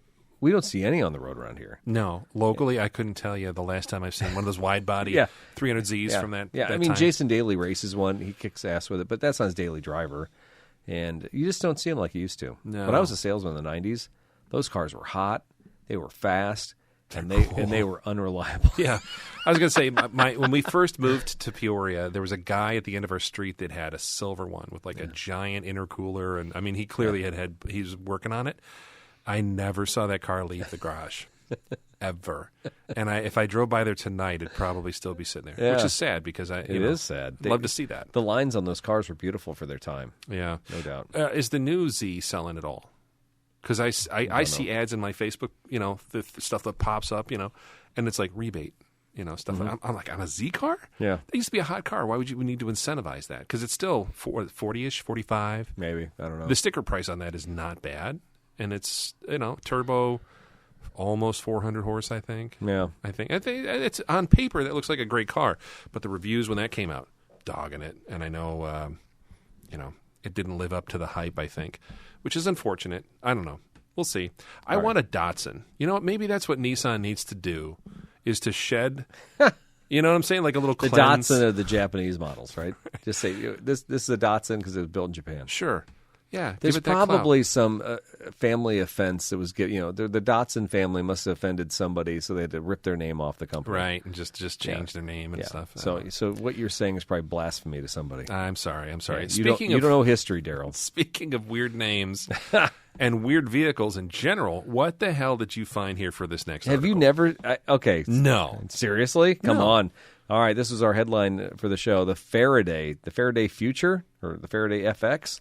It's a luxury van, Daryl, and it has a funky face, F.A.C.E. Face like the A-Team face? Yeah, something like that. Okay. AI-enhanced interactive LED grill aside, can this jumbo luxury people mover make a dent in a market where full-size SUVs rule? So on the cover of this article is a picture of basically SpongeBob SquarePants' face on a giant TV on the front of a van. And then there's a family crowded around this van on their little campfire, which is being broadcast on the front bumper of the van. It's absolutely ridiculous. This is from Motor Trend. Mike Floyd wrote it. This just came out on July 17th. We're at Faraday Future's Southern California headquarters getting our first look at the upcoming new vehicle. When we walk around to the front of the car, the LED grill is flashing and pulsing through images of videos like Times Square billboard. That's the point. The face of the FX Super One is designed to draw attention. It got ours. FACE stands for Front AI Communication Ecosystem. And like everything else in this era, it's an artificial intelligence component. And of course it does, because of course it does. Imagine you have your Super One parked outside your sporting event and you program your face to promote the product you have. People could potentially interact with said product placement and get answers. Or you could just goof off and have it show photos of you and your Speedo or your dog or your cat in a cute outfit. Oh, the possibilities. To be clear, it has to be parked to show anything interactive. Yeah, you can't be driving down the road. You can't have a mobile billboard. But in I'll front bet of you somebody figures out a way to bypass that, right? They'll hack it. Yeah, it's a neat party trick, but the chances are most folks who end up buying the Super One, which Faraday is rolling out as part of its company's new Faraday X sub-brand strategy, think Lexus versus Toyota. When it goes on sale sometime in 2026, as the Vanguard model is planned a product blitz over the next 24 months. Who won't opt for the fancy digital mug? What will they get as a whole? A huge, luxurious minivan, the Faraday prefers MPV or multi-purpose vehicle, with a passel of unique options, a suite of AI-enhanced software and technologies that help power it and its systems, and a two-wheel drive powertrain from which to choose an all-electric or what they call an all-hybrid extended range. AIHER. AIHER. This acronym sucks. They do. It's so stupid. Right now, it's sort of an answer to a question that a lot of Americans in the market for big people movers are asking, but Faraday hopes they will find a niche. So it's a car with a screen on the front. Have you seen these like cool vans like they don't call it the Town Ace in Japan anymore, but Toyota has like some luxury vans. Yeah, the really top of the line. Yes. Yep. If you look at I don't know if you followed the links to this, but the inside of this van has like second row recliners, like Barca loungers, Stadium seating. Yes, with the baseball stitching and all that stuff. Yeah, is it the Staria? Hyundai Staria is kind of like that too, where it's like it's a whole niche thing in Asia. Why isn't it here? Because I would seriously buy one. Because I don't think they're really that big. They're still kind of narrow. Yeah. The thing is, the Japanese body and the Japanese build still doesn't lend itself to real like. So my 6'5" frame would not fit comfortably. You guys had an Astro conversion van when you were a kid? Just a regular van, but yeah. Oh, okay. Yeah. You didn't have second row buckets or captain seats? No, they're two benches. Okay. Yeah. There's something about the conversion van from the 80s and 90s. It did feel like a king. When friends' parents had them, I'd ride in them. I'd like, wow, this is cool. And I get the feeling these Japanese ones want to be like that. Yeah. But they are not nearly as like plush and as comfortable for the American body. So even in Europe, in the last couple of months we were over there, a couple of rides in Mercedes vans to and from airports and stuff like that. And while they're a Mercedes and they are leather seats and they're a decent-sized van, they were not big, spacious, and comfortable things. No, they're not wide. So I get that. The question I have, do we really need, first of all, like screens on the grill of a vehicle? That just seems stupid to me.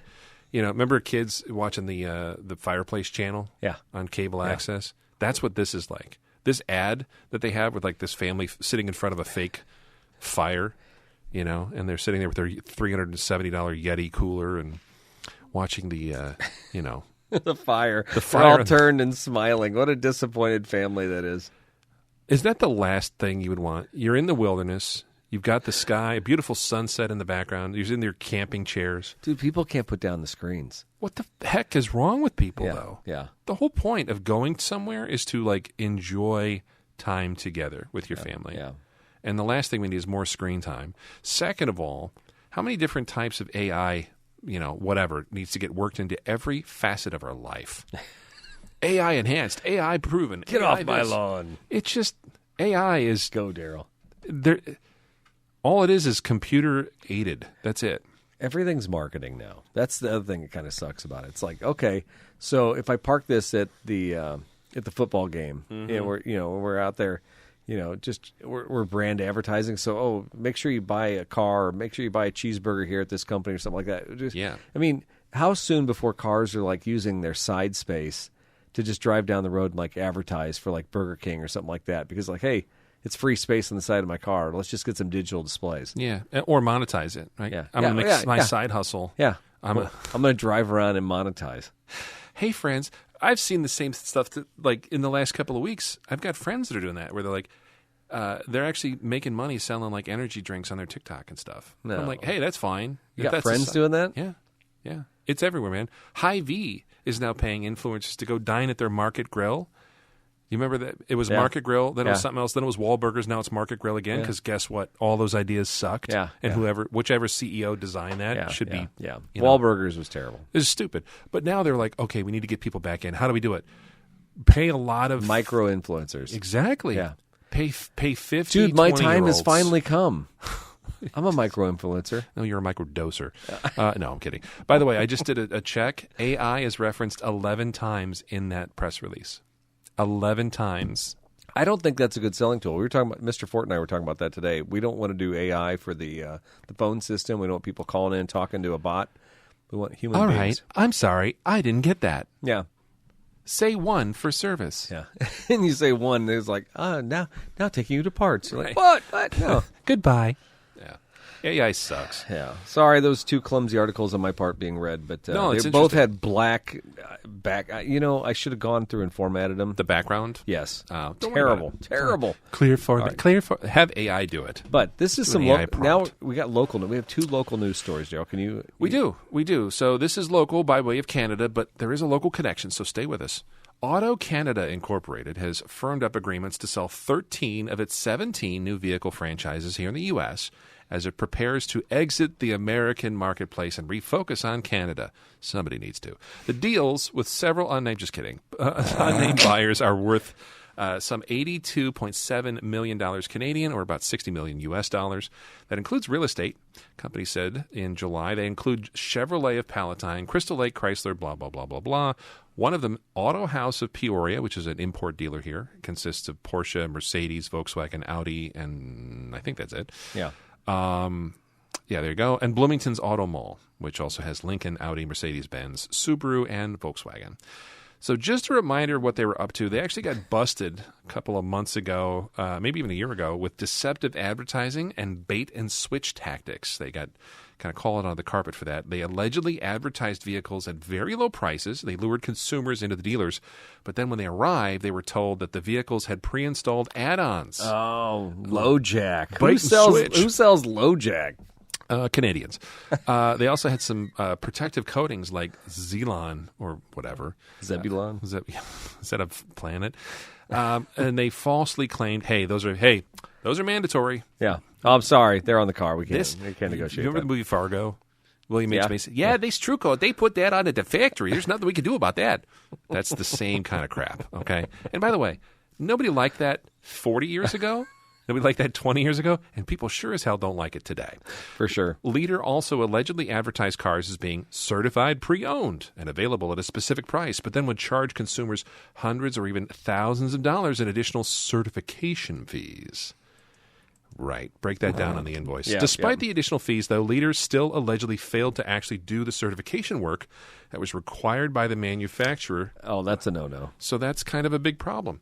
And consumers didn't get the extended warranty. So you paid a premium price. You didn't get the product you thought you get. And then unauthorized add-on charges. The complaint alleged that about 80% of Leader's customers were charged for at least one add-on without their authorization or because they were falsely told that it was required. Things like gap coverage, service contracts, and a whole bunch of other stuff. Fake online reviews. That's a big bozo no-no. That's crazy. Leaders said that they didn't do it, but allegedly required employees to post fake positive reviews on platforms like Google to bolster their reputation. Employees were threatened to withhold bonuses if they did not comply and were sometimes paid bonuses for posting the fake reviews. What a wholesome company. Dude, I thought all Canadians were nice. You did hear that phrase. This is Auto Canada. Yeah. Is this the French side or the English-speaking They're all side? from Montreal. Okay. No, I'm kidding. I don't care. Here's the other fun part. Sales of gray market vehicles. Now, you and I both know what that means. Yeah, man. What is a gray and market vehicle? I'd be all about gray market cars. These are cars brought in from overseas, usually over 25 years old, and they really can't be titled here in the United States, right? Mm-hmm. So Leader Automotive said that they didn't do it, but they allegedly sold vehicles manufactured for the Canadian market without disclosing that importing those vehicles were typically voiding the manufacturer's warranty. That's different though, because I'll see this all the time. The local Ford dealer or something like that will buy Canadian Siennas and Canadian Tacomas. Uh-huh. You don't have to wait 25 years for those, so you can get those still within a year or two of manufacture. Okay. Bring them over here, and we don't have to honor their warranty the same way because they're out of the country. They're from out of the country. Even the recalls are different, so we have to do a whole different procedure for their recalls. It's a nightmare. So I imagine like states like Michigan or Montana, some of the border states, it's probably more common. Yeah, but these cars flood the used car market from auctions and stuff like that. So Leader apparently did a bad thing. So they're going to actually get out of American market altogether. So that's fine. Hey, Auto of Canada, vaya con Dios. Have a nice life. If you're doing all that stuff and, it took you years to get busted, what were you doing before all of this stuff came to light? That's what I want to know. Seriously. That's insane. All that stuff's been going. Daryl and I talked about this a little bit between the pre-show and the regular show. I don't know anybody who ever worked up there at that store, but No. I can't. I've heard, we've always had motivations, make sure we have customers leave reviews and stuff like that. I can't imagine paying employees a bonus to put in fake reviews. Put a BS review out there. Yeah. I know that's a thing. I know I do. In my travels, I dabbled a little bit in the third-party review space and managing of it. And that's just one of those unethical things. The best way to, if you're a business and somebody goes on Google and says, this place sucks, you can respond.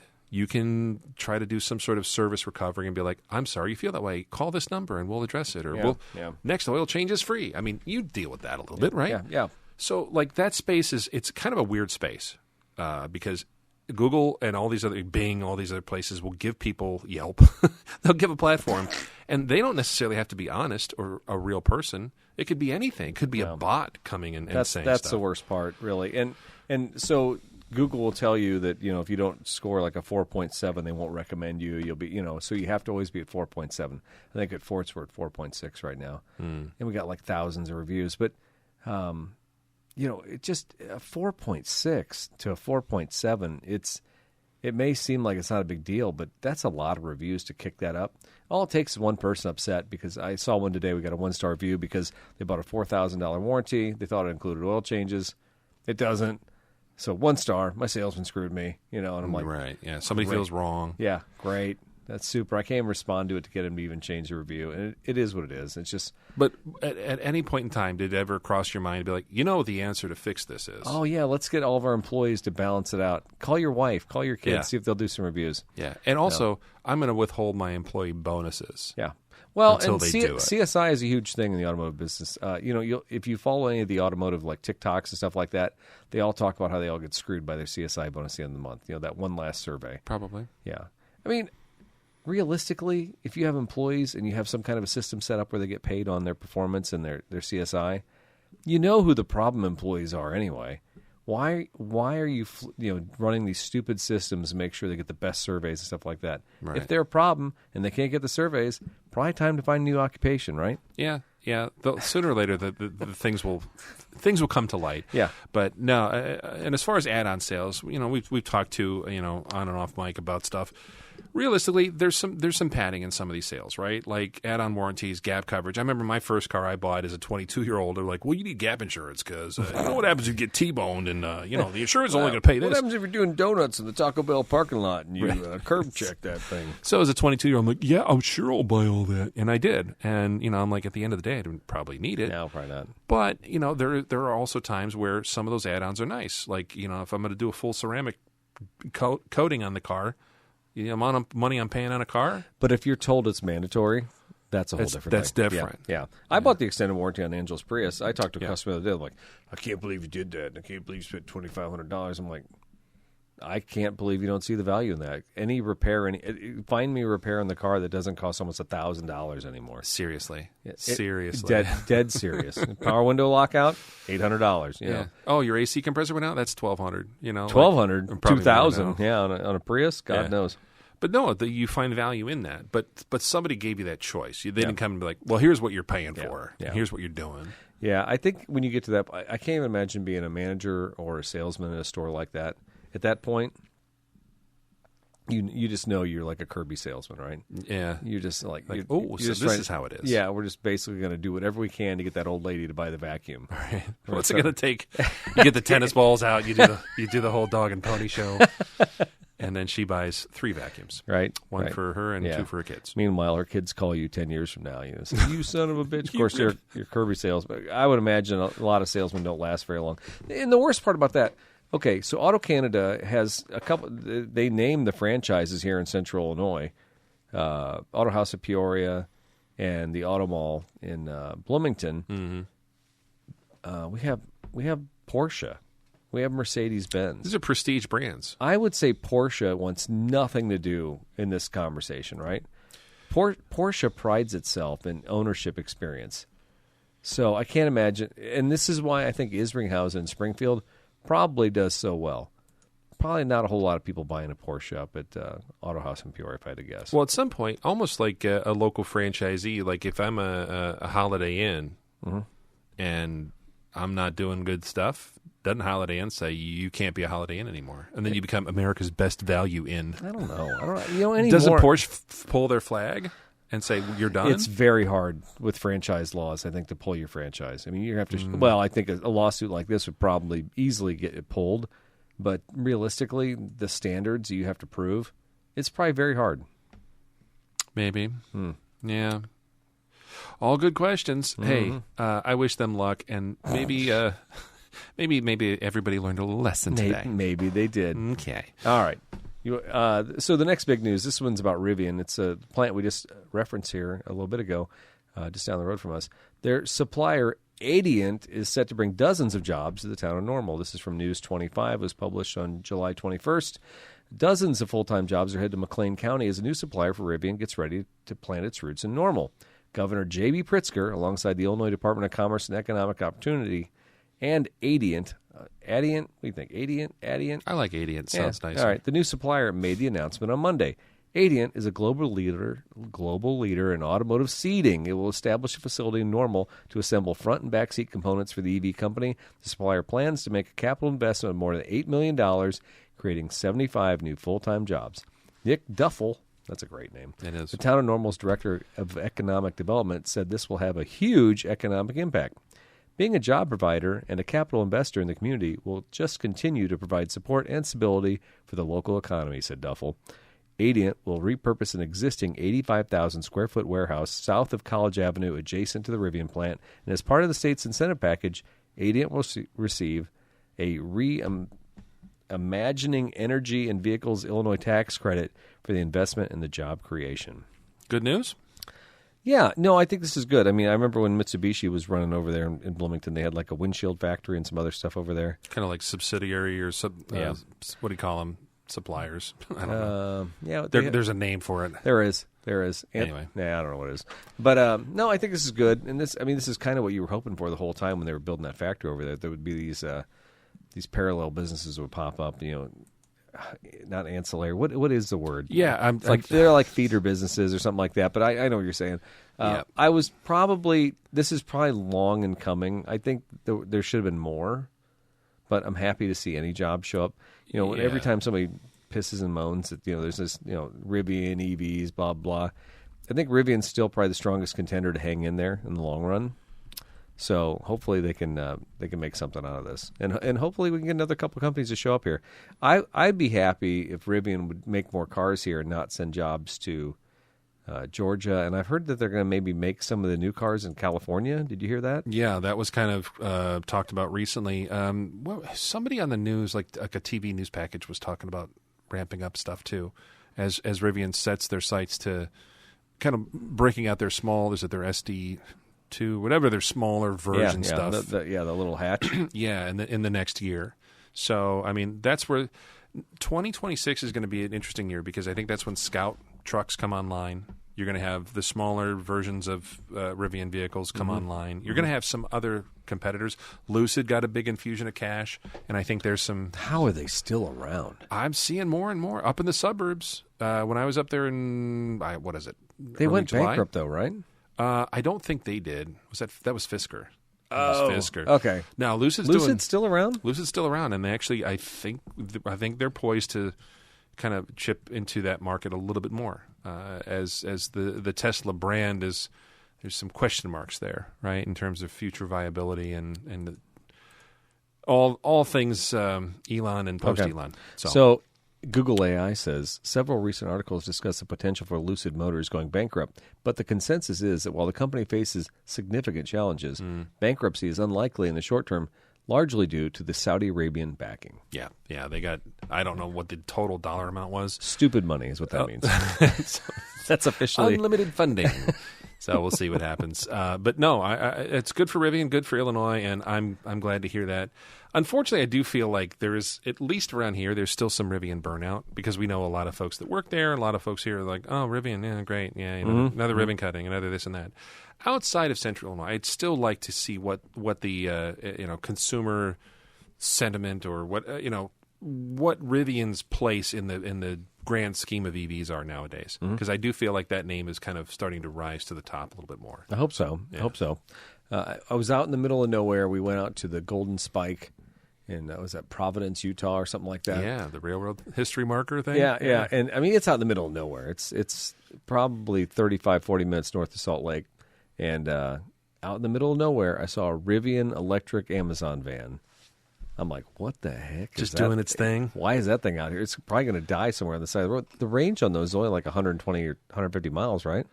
I guess. I had to look at specs. I see them up at my folks all the time. But again, that's suburban, right? They're not running out. And I get that. We talked about this a lot on the show. Yeah. If it's on a route, if it's in a metro market and you're close to chargers, God bless you, that's the best place to run it. For that thing to be running out there in the middle of nowhere, 90-degree temps. AC I'm like, blasting. Yeah, not the best use of this van, probably, if I had to guess. Probably not. But what do I know? I'm not the fleet manager for Amazon. So You know what you do know? What do I know, Daryl? You know supercars. Supercar News Search. It's our feature where we just try and get SEO, but sometimes we find some cool stuff here too. Yeah, we do. So this one, the whole rule of Supercar News Search is you go into Google and you type in supercar, and then you hit the news section. You see what shows up. Now, there's a couple things that can come up. There's always some Rimac or something like that, or the Veyron's got something going on. But this was actually a pretty interesting article. It came from ABC News, and it's called "What Makes a Supercar Super." Is it the horsepower, the 0 to 60 records, or the gratification of rowing your own gears? Oh, man, it must have been a British writer, right? Rowing through your own gears. Sophisticated engineering and the addition of electric motors have boosted the performance and the heart-stopping acceleration of modern cars, though these once lauded and brag-worthy stats have become less important for the growing number of drivers. We're seeing a slight backlash in the ultimate performance. People want more analog experiences. Haggerty CEO McKeel, the automotive enthusiast brand, told ABC News, "It feels like 0 to 60 times are now so low and so fast, I'm not sure that matters anymore, or if horsepower matters anymore." They go through a few examples of a couple different cars, so it's a great article to read. We'll put a link in the actual article here, but I do like the way they wrap this thing up, so hang on here with me. Okay. In the combustion era, you had to rev the engine a lot to get up to power, Marcus noted, with the electrics and the torque is right there at zero. Frank Marcus is a technical director at Motor Trend, by the way. Take the Rimac Nera R all-electric supercar. It's 2,100 car. It's sprinted from 0 to 60 at a blistering 1.6 seconds at Germany's automotive testing ground last month. It beat the previous company record. The Nera R also set a record for the fastest EV lap at 268 miles an hour. And then there's a Tesla Model S Plaid, which boosts a supercar stat like 1,000 horsepower in 0 to 60 to 1.9 seconds. Marcus, like Haggerty, agreed that drivers are searching for sports cars that provide acceleration and visceral feedback without the assistance of electrification. Electric sports cars are flopping in the market. They're antiseptic, he said. People want an engine. They want to feel the steering wheel vibrate. In an interview this month with Top Gear, Christian von Koenigsberg, the founder of the Swedish hypercar maker Koenigsberg, said that the next car would not be electric, noting the appetite for the market of this level of car is fully electric is extremely low. You want a throbbing and the pumping, the heat, the sounds, the shifts, all the aspects that make a car come alive. I would say the electric car is a bit more of a robot, said Koenigsberg. Could this mean all these stupid electric supercars like the Mercedes AMGs, and everything that I think when Hammond nearly died in that. God, what was that thing from? Like Yugoslavia or something like that. I don't remember what it was. Like 2,000 horsepower beast. They do have so much horsepower, and they are so cool, but they have no soul. It's like the old Tyco or TCR racing cars, the slot cars. Yeah, exactly. You just pull the trigger and go as fast as you want, right? You go so fast, you just fly off the track. Half the sucky part about driving slot car race when I was a kid was you never could figure out that sweet spot. Yeah, exactly. Keep it in the groove without flipping or crashing into your brother and getting into a fight. Yeah. Exactly. Yep. Yeah. Sounds like every slot car I had. Yeah. No, I'll tell you what, and it is fun. I mean, you've driven full electric stuff. Yeah. And it's fun because it's instant power. It's fun. It is a blast. But long term, do you need to have that visceral. I mean, what was the quote in that article? People want the throbbing. They want to see the steering wheel pumping. shake Yeah, and stuff. yeah. I'm like, nobody. Do they really, or is that just us? Is that our? I'm asking if it's a generational thing, because here's what I hear from enthusiasts is I'll never have, quote, an EV. I always want something that's fun or has a real motor or makes a real noise. Mm-hmm. But I hear that from people that are like me or older. I don't hear that from younger people. I don't even hear anything like younger people. I don't even hear any interest of anything at all, except for like the stylistic stuff, you know? Yeah. Oh, that's cool. That looks neat. Or that I like the lines or the color of this or whatever. I don't really hear about the driving aesthetic or not driving aesthetic, the driving experience that you know, the tactile sight, sound, smell kind of thing. Yeah. I don't know. Is it a generational thing? No, I what I believe it's like, if I'm super wealthy and I'm going to spend $1 million or $2 million or, I mean, what are some of these cars? Yeah. Mega $1 million on a car that's basically, I mean, we know from the cell phone, these batteries only last so long. Mm-hmm. So if I buy a couple $1 million AMG all electric car, and what do these guys do when they buy a Ferrari, when they buy a Porsche, classic Porsche? They'll let it sit in a barn, not a barn, but use it sparingly. Yeah, and they put it in their warehouse, fully temperature controlled, take it in the shop and have it, run through, just make sure everything's perfect, Yeah. But with an EV car, I don't see the longevity there. So if you don't have the longevity, the value of that car's got to drop just crazily. If you bought an EV Ferrari, you would not be getting the same return on your investment as if you bought a gasser. I don't think. And I think that's another part of this. These cars, a lot of times when these guys buy these cars, they may not even race them or do this. They may take them out for one day, do the tour at the factory, show it off at Goodwood or something like that, right? And then roll it into a storage place. Exactly. Yeah. But 10 years from now, if you roll an EV car out like that, hell, the thing may not even start. And these companies like Koenigsberg and stuff like that may not even exist. That thing may not even ever run again. And it's worth zero. Yeah, but it's pretty. It looks nice. It's no, red. They aren't even that pretty, though, at that point. Because a lot of times they look like F1, Yeah, they look like Le Mans cars. Race car aggressive. Yeah. I don't know. The jury's still out. That's a whole part of... It's out of our wheelhouse. I don't want to say it hasn't been done before because people... think of what people... the first gen Tesla Roadster was based on like the Lotus Elise or whatever, I think. Whatever the was Roadster. it? Okay. Yeah, it was like, I think they bought the bodies from Lotus and then put their electric stuff in it and whatever. And I remember that Top Gear. That was probably, 2004-ish or whatever. It was a long time ago now. Those now are, I think the value on those is because they made so few of them. And it was such a pioneering thing and whatever. I think they're worth a crap ton of money. Those systems are very simple, though. If you look the earlier ones. If you get on Amazon, you can look up the battery packs for those Teslas. You can find people who've remanufactured them, and they have like battery pods.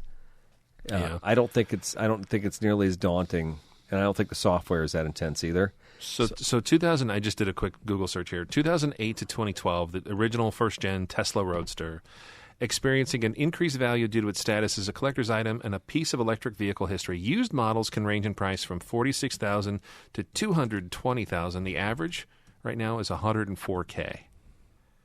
So I look at that and I'm like, okay, I see what you're saying, but then like here's an example of one. And again, it's simple, right? It's a little more primitive and and it's but still for its time, super super kind of high tech.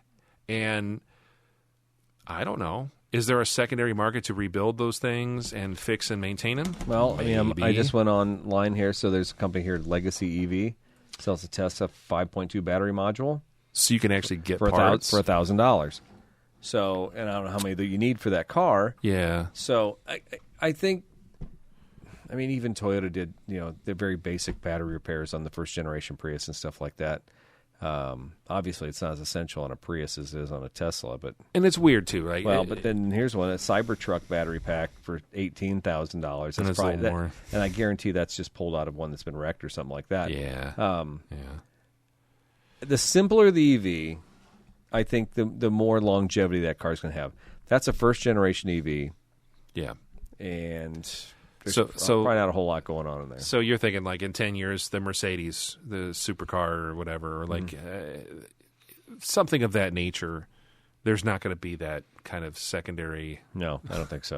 I think it's. Well, I mean, when you even see like a Lucid or something like that, or a Fisker on the used market right now, those cars are like half or 1/3 their value what they were new, right? Yeah, the Fiskers especially. Yeah, you can pick them up cheap because nobody knows.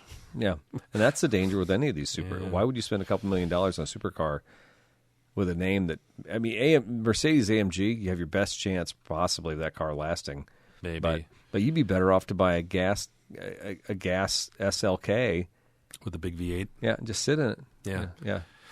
And that's the other thing too, is even if you bought a brand new Ferrari with a regular ICE motor in it, those are so complex now. Mm-hmm. All the different modules that control the trans, and all the dual clutch stuff, and tons of digital, no doubt. I'd much rather take that money. That's why you're seeing some of these guys like with the $600,000, restored Range Rovers, or the Ford Broncos that are sent out and completely done for $250,000. If you're going to spend that much money, spend it on something you can actually like do up how you want, and then you can actually maintain it anytime, any day, any year. I look back at like the older Ferrari Daytonas and stuff, like the Miami Vice car or the Testarossa, which were pioneering back in the day. But you look at them now and you're like, well, that's complex, but it's not as complex as a newer EV or something, or any of the other newer supercars that are out there. I'd much rather just put the money into modernizing something old and cool and go from there. I don't know. No, I think you're better off spending $1 million on an old Ferrari. I mean, but again, what are you doing? Are you trying to show off to your friends, or are you trying to invest? Yes, both. I'd buy a Ferrari. Would you? I would.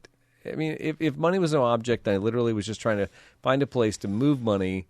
If I'm trying to launder my wealth and just kind of put it in a spot that you can't really figure out for the tax man, I'm buying an old Ferrari. I'm buying an old Porsche. Yeah, I like that. You heard it here, folks. Investment tips from Eric Stahl. Buy a Ferrari. I am not a licensed financial consultant, and I did not give you that advice, and do not tell your wife. What are you talking about? You're like Dave Ramsey over there. Buy a Ferrari. Dave Ramsey would tell you not to buy a car at all. He'd tell you to walk to work every day. I drive a 30-year-old BMW. Yeah, right. Yeah, right. Sure. I love how humble and modest he is. Yeah. As he has like 28 staffers like doing everything for him. You need to get a fourth job, Eric. Yeah, I do. Yeah. Anyway, it's fine. All right. Is it that time, Daryl? I think it is. It's been a while. Oh, jeez. Been a while. I got 2 in one night. I love that. Thanks. Yeah. I set you up. I teed you up real nicely. There we go. Bam. All right. It's been a while. Been a while. Almost 3? You got 3? 3 on the board. So this section of the show, it has been a while. What is this section? It's been so long, I forgot what we do. Well, Cars of the Week. I mean, I think we have this trademarked at this point. Yeah. Nope. I watched like Donut Media. They actually, I think, have stolen this idea from us. Have they? Oh, yeah. Other people have thought, let's go on the classifieds and see what we would buy. Dude, we started this like in 2019. Absolutely. 2018. Yeah. Cars of the Week is our favorite section show because you know what Daryl and I do with Jake and with Gabe and with everybody else that are friends with all of our friends in our group chats. It's the same thing. Malmgren, all these guys like, hey, what are you looking at? And next thing you know, we're sending a picture of a pontoon boat with pirate sails on or something like that. That wasn't a car. That was a boat, and I apologize. But it is the summer season here in the Midwest, so of course, we're having a little bit of fun with it. I'm never going to show that to my wife, but I may show her this car of the week, that I got this week. Wow. We were at the art show. I had to show her like a cool like Bugatti type thing, right? Uh-huh. And I thought she enjoyed all these cool wavy cars we saw at the St. Louis Art Museum. Surely she's going to go for my car of the week this week. Which is? But guess what, Daryl? She didn't? No, she still looked the other direction. Listen, she turned the light out and leave the room. That's what I would have done when you sent this to me. But go ahead. Really? This is the first time I've seen this. But you did not show this. You kept this up your sleeve. I did? Okay. What in Lord's name is all this? All right. Well, I don't know what's going on because the description is so lacking on this. But it says it's a fun little 78 Bugatti. It's located in Damascus, which I think is somewhere. It's down in Arkansas. But what we have here is we have basically a classic Bugatti-style car, kind of like what I saw at that Roaring event. I think it's got a 1978 Fiat engine in it. And it's an open-wheel chassis car. It's like a classic Bugatti car from the 1920s, 1930s. Mm-hmm. And it's a roadster. It's got Guinness plastered all over it like maybe it was sanctioned by Guinness to be a race car. Guinness the beer or the world records people? I think it's Guinness. See, that's the other thing, too. It says Guinness on it. It says Hall of World Records, which is everything about this is like trademark sidestepping, right? Yeah. I think this is cool. So it's just a little two-person, big, long, what do you call that? The engine cover. What was that area called? It's not the boot. It's the bonnet. The bonnet. It's got just a bonnet that goes for like a quarter mile. Louvers too. Yeah, and all over the car. Like maybe they're all. I bet once I got close to this car, I'd be like, man, this thing's all handmade. It's scratch. I wouldn't like it, but it's kind of cool. I think if I was going to putz around and drive around out here in Central Illinois, out on the back roads, I'd love it. It's got some little fenders over the wheels that are kind of like floating on them. So if it rains, I'm going to get completely soaked. It's got a tiny little windshield for the driver. Not sure what Angela's doing over there on the passenger side. She's probably complaining that a bug hit her in the face. Goggles. She's got to wear the goggles. Okay, all right. What about a welding mask? Would that work for him? No, just a scarf is fine. Okay. My bigger concern is that steering shaft that comes out the side of the car up front. That just seems like it's awfully fragile. But does that concern you at all? A little bit. I don't know. Especially the rag joint just hanging out there. I mean, it's probably fine. It does have a roll bar, so I mean, safety is a priority here. My last concern. Now, this car. It has an automatic transmission. Okay, that's a problem. It's only $8,600. But my biggest problem with this car is we got wire wheel hubcaps on the front, and then I got these basically discs on the back. Why did they do that? Why didn't they just do wire wheels all the way around? This is good information.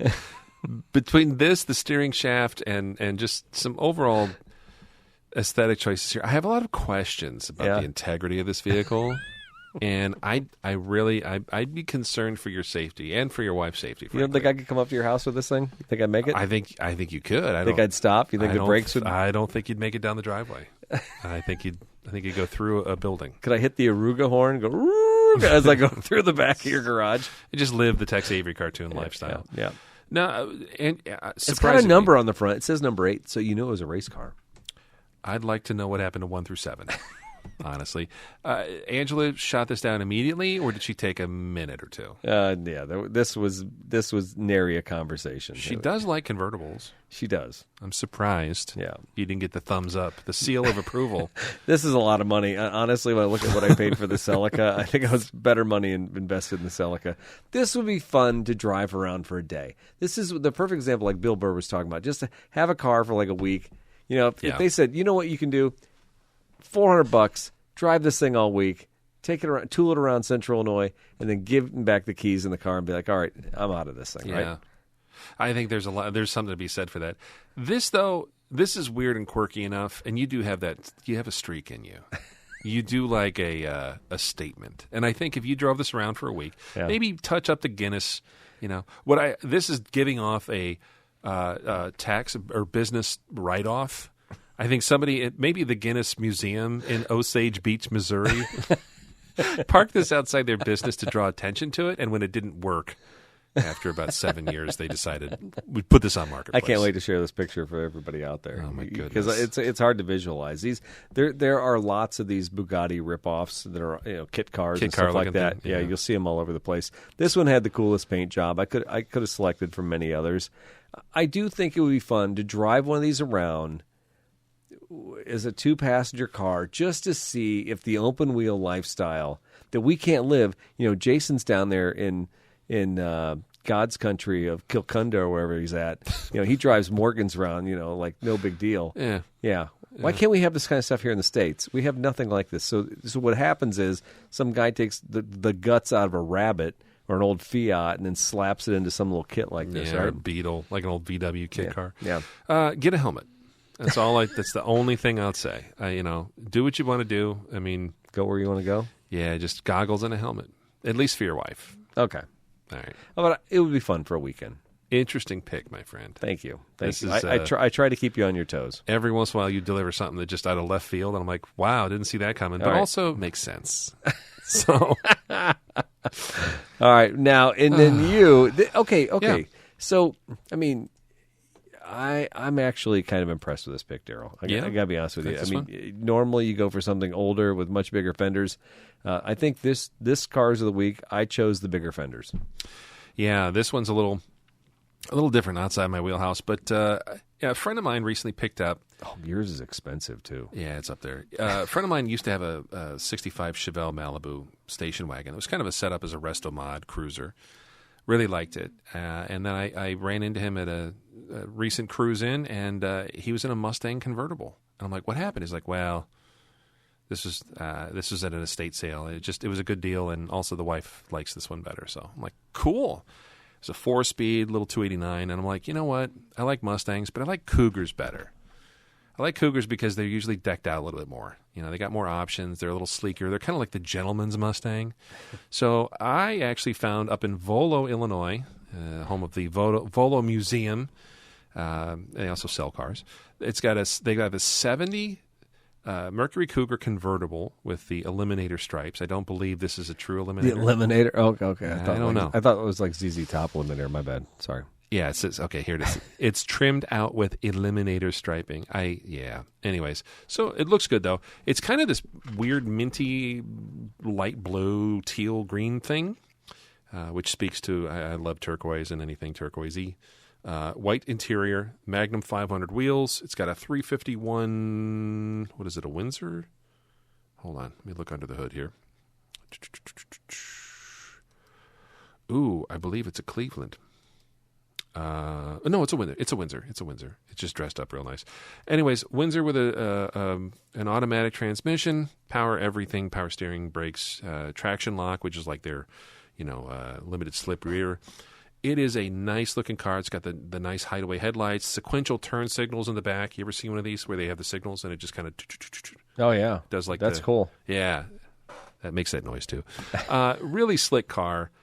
Is it my style? I'm not a huge muscle car guy, but you know what? I do appreciate certain ones. And as long as it's not a 69 Camaro, a 70 Chevelle, a GTO, we've all seen those. They made billions of them. Everybody had them. I'm tired of seeing them at car shows. I like stuff like this. You're like, oh, yeah, you could get a Cougar convertible and deck it out pretty nice. And, pretty sexy car. And the Cougar actually if you look at those bucket seats, they're like a Mustang bucket, but they're thicker. They're almost like a Lincoln seat. I don't know the story. So, I mean, I think this would be like a deep dive type thing you could do on the show as far as the history of the Cougar. Yeah. Is this first gen? Yeah, so they came out in 67. Okay. So 2.5 years after the Mustang debut, they're like, Mercury, the Mustang needs a brother or a sister. But it was also all the dealers are complaining, probably. Well, they didn't have anything to kind of that younger audience. It was mostly like, your dad or grandpa wanted a Mercury because he couldn't afford a Lincoln, or it's a better value.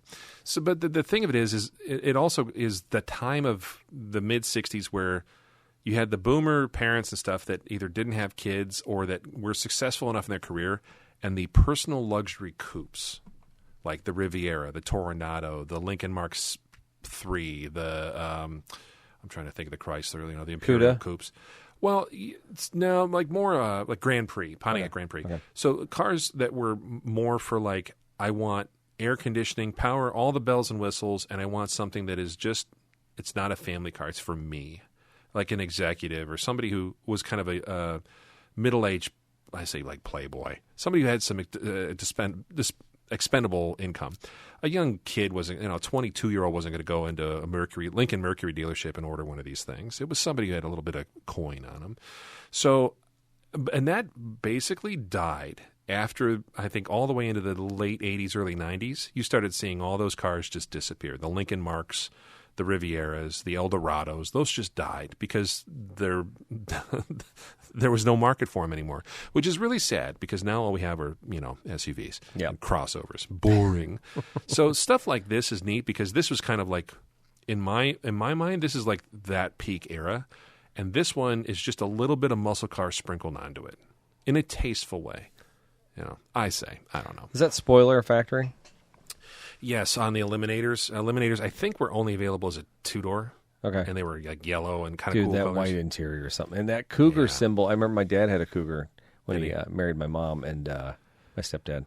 And that was iconic. Yeah, you remember as a kid, the Cougar was like, he had the long 70s Cougar, the one with the door that was like as long as his table. Right. Yeah. Right. If you close your finger in it, you'd lose it. Oh yeah, but it still had that Cougar imprint on it, so that was cool. Yeah. Yeah, these things are neat. I remember my brother Kyle was into models and stuff, so 35,000 miles. he actually built a model of a 70 Cougar Eliminator, and I thought it was the coolest thing. And I'd only seen like one of them in real life. The Cougars, this one is actually for sale right now, $68,998. Appraised value at $72,000. That seems like a lot of money. It does. But when's the last time you seen one of these, Eric? So this Volo Auto Sales, actually, they have a camper for sale. Actually, they have a camper coming up. Are you perusing their inventory? Yeah, I am, actually. Okay. So they have an auction coming up here August 1st, so starting tomorrow through the 7th. No reserve for this camper, but dude, this camper is awesome. It's from 1938. Oh, and it's like a pulp. It reminds me of like the Mickey Mouse one that you'd see when Mickey and oh yeah, yeah. But dude, the interior is all like wood. It's got like a sofa in it. Pretty cool. And it starts at $1,000. Well, that's pretty. You never know. I mean, put your hat in the ring, right? Why not? Life's too short. Just do it. Yeah, it's just when I need more stuff. So I actually grew up close to here, and Volo was the interesting thing is they were billed as a museum. I think they still are, but they also have you can do tour. It looks like you can do tours. Yeah, yeah. So you could actually, and what that was in my mind was, hey, how does an auto dealer stay open on Sunday? It's a museum and charge admission. Ah, smart, smart. And I'll be honest, as a kid, thanks for being honest, Daryl. Yeah, you know. As a kid, we'd walk through. My dad would take us there on like in the middle of February when there's nothing to do and everything. So you've been here? Okay, several times. My dad actually almost bought a '70 Chevelle there years ago. Oh my gosh, '38 Lincoln. Look at that.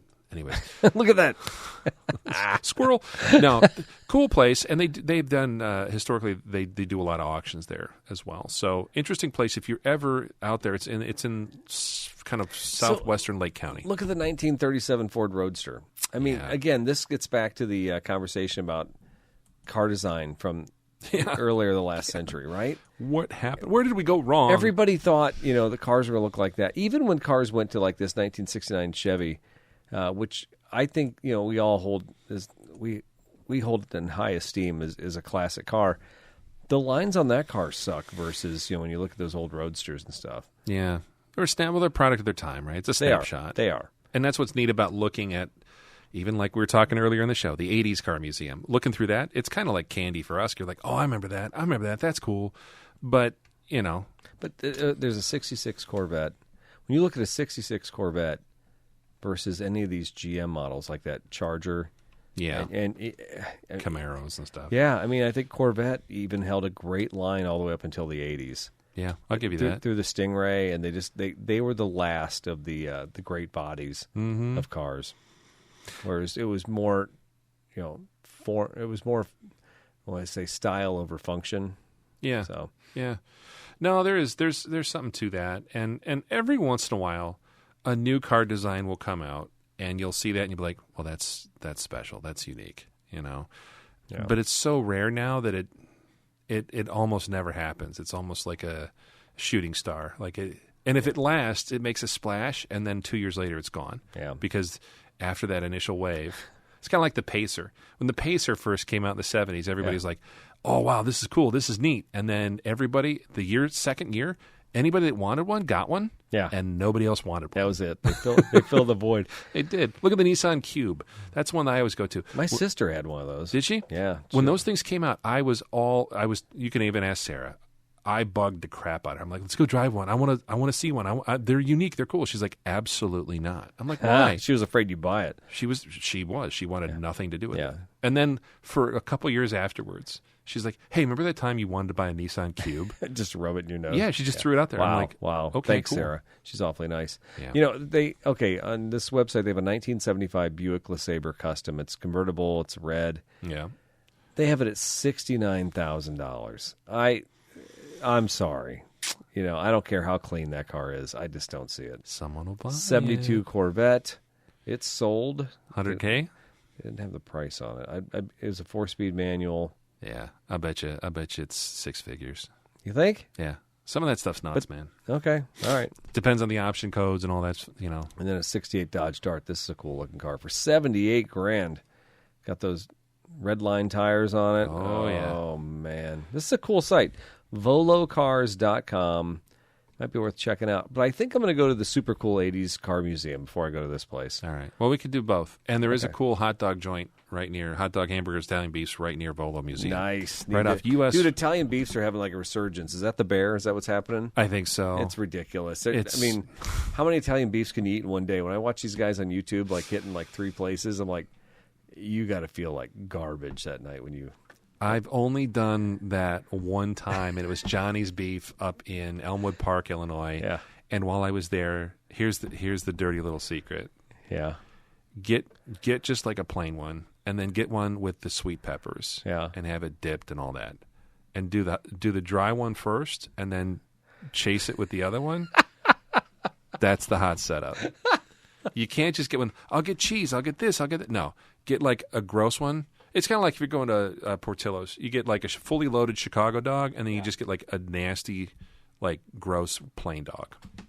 That's what I'm going to say. Okay. There's a setup to it. And by the time you get back onto the tollway, you will feel terrible, but you're also like satiated in a way that... Yeah, I watch these guys hit like 3 or 4 places in a day, and I'm like, that's insane. Eating like a football of beef. I'll tell you what. Are you an Italian beef fan? Oh yeah, absolutely. We sling them there at the Boy Scout. Those are good. They are good. Yeah, for Central Illinois. For Central Illinois, those guys knock them out. Are you doing that again this year? I am like the official spokesman for them, but I don't spend the night stewing the beef like I used to when my son was in Scouts. Oh my God, dude. We worked so hard on that. So. Those are good, and you guys do load them up. So definitely check them out. Marigold Festival is what? Ooh, I don't know. It's coming up probably here towards the end of summer for sure. So. Okay. Anyway, all right. Well, listen, how far did we get into this one? 2 hours and 10 minutes. 2:10. Man, you got your money's worth tonight, folks. Well, we appreciate you listening, and thanks for putting up with our crazy schedules. You're not going anywhere ever again, right? Are you chained to the desk right here? Southern Cruiser Crawl in October. I have to go to Florida for a meeting in October. Fine. And I have to go to Rome in November. But other than that, I'm good. We got you for a couple months. We'll squeeze some shows. How about you? You got to be going somewhere. No, I mean, come on. Is there another like Euro thing? Is there like European dance off coming up or something? I wish. No, I actually have to replace our whole air conditioning and furnace assembly, so I won't be going anywhere for quite some time. All right, good to know. All right, we're trapped. Maybe we'll get another show out in a couple weeks. Thanks again for being so patient, and we will see you later. Thanks. Bye.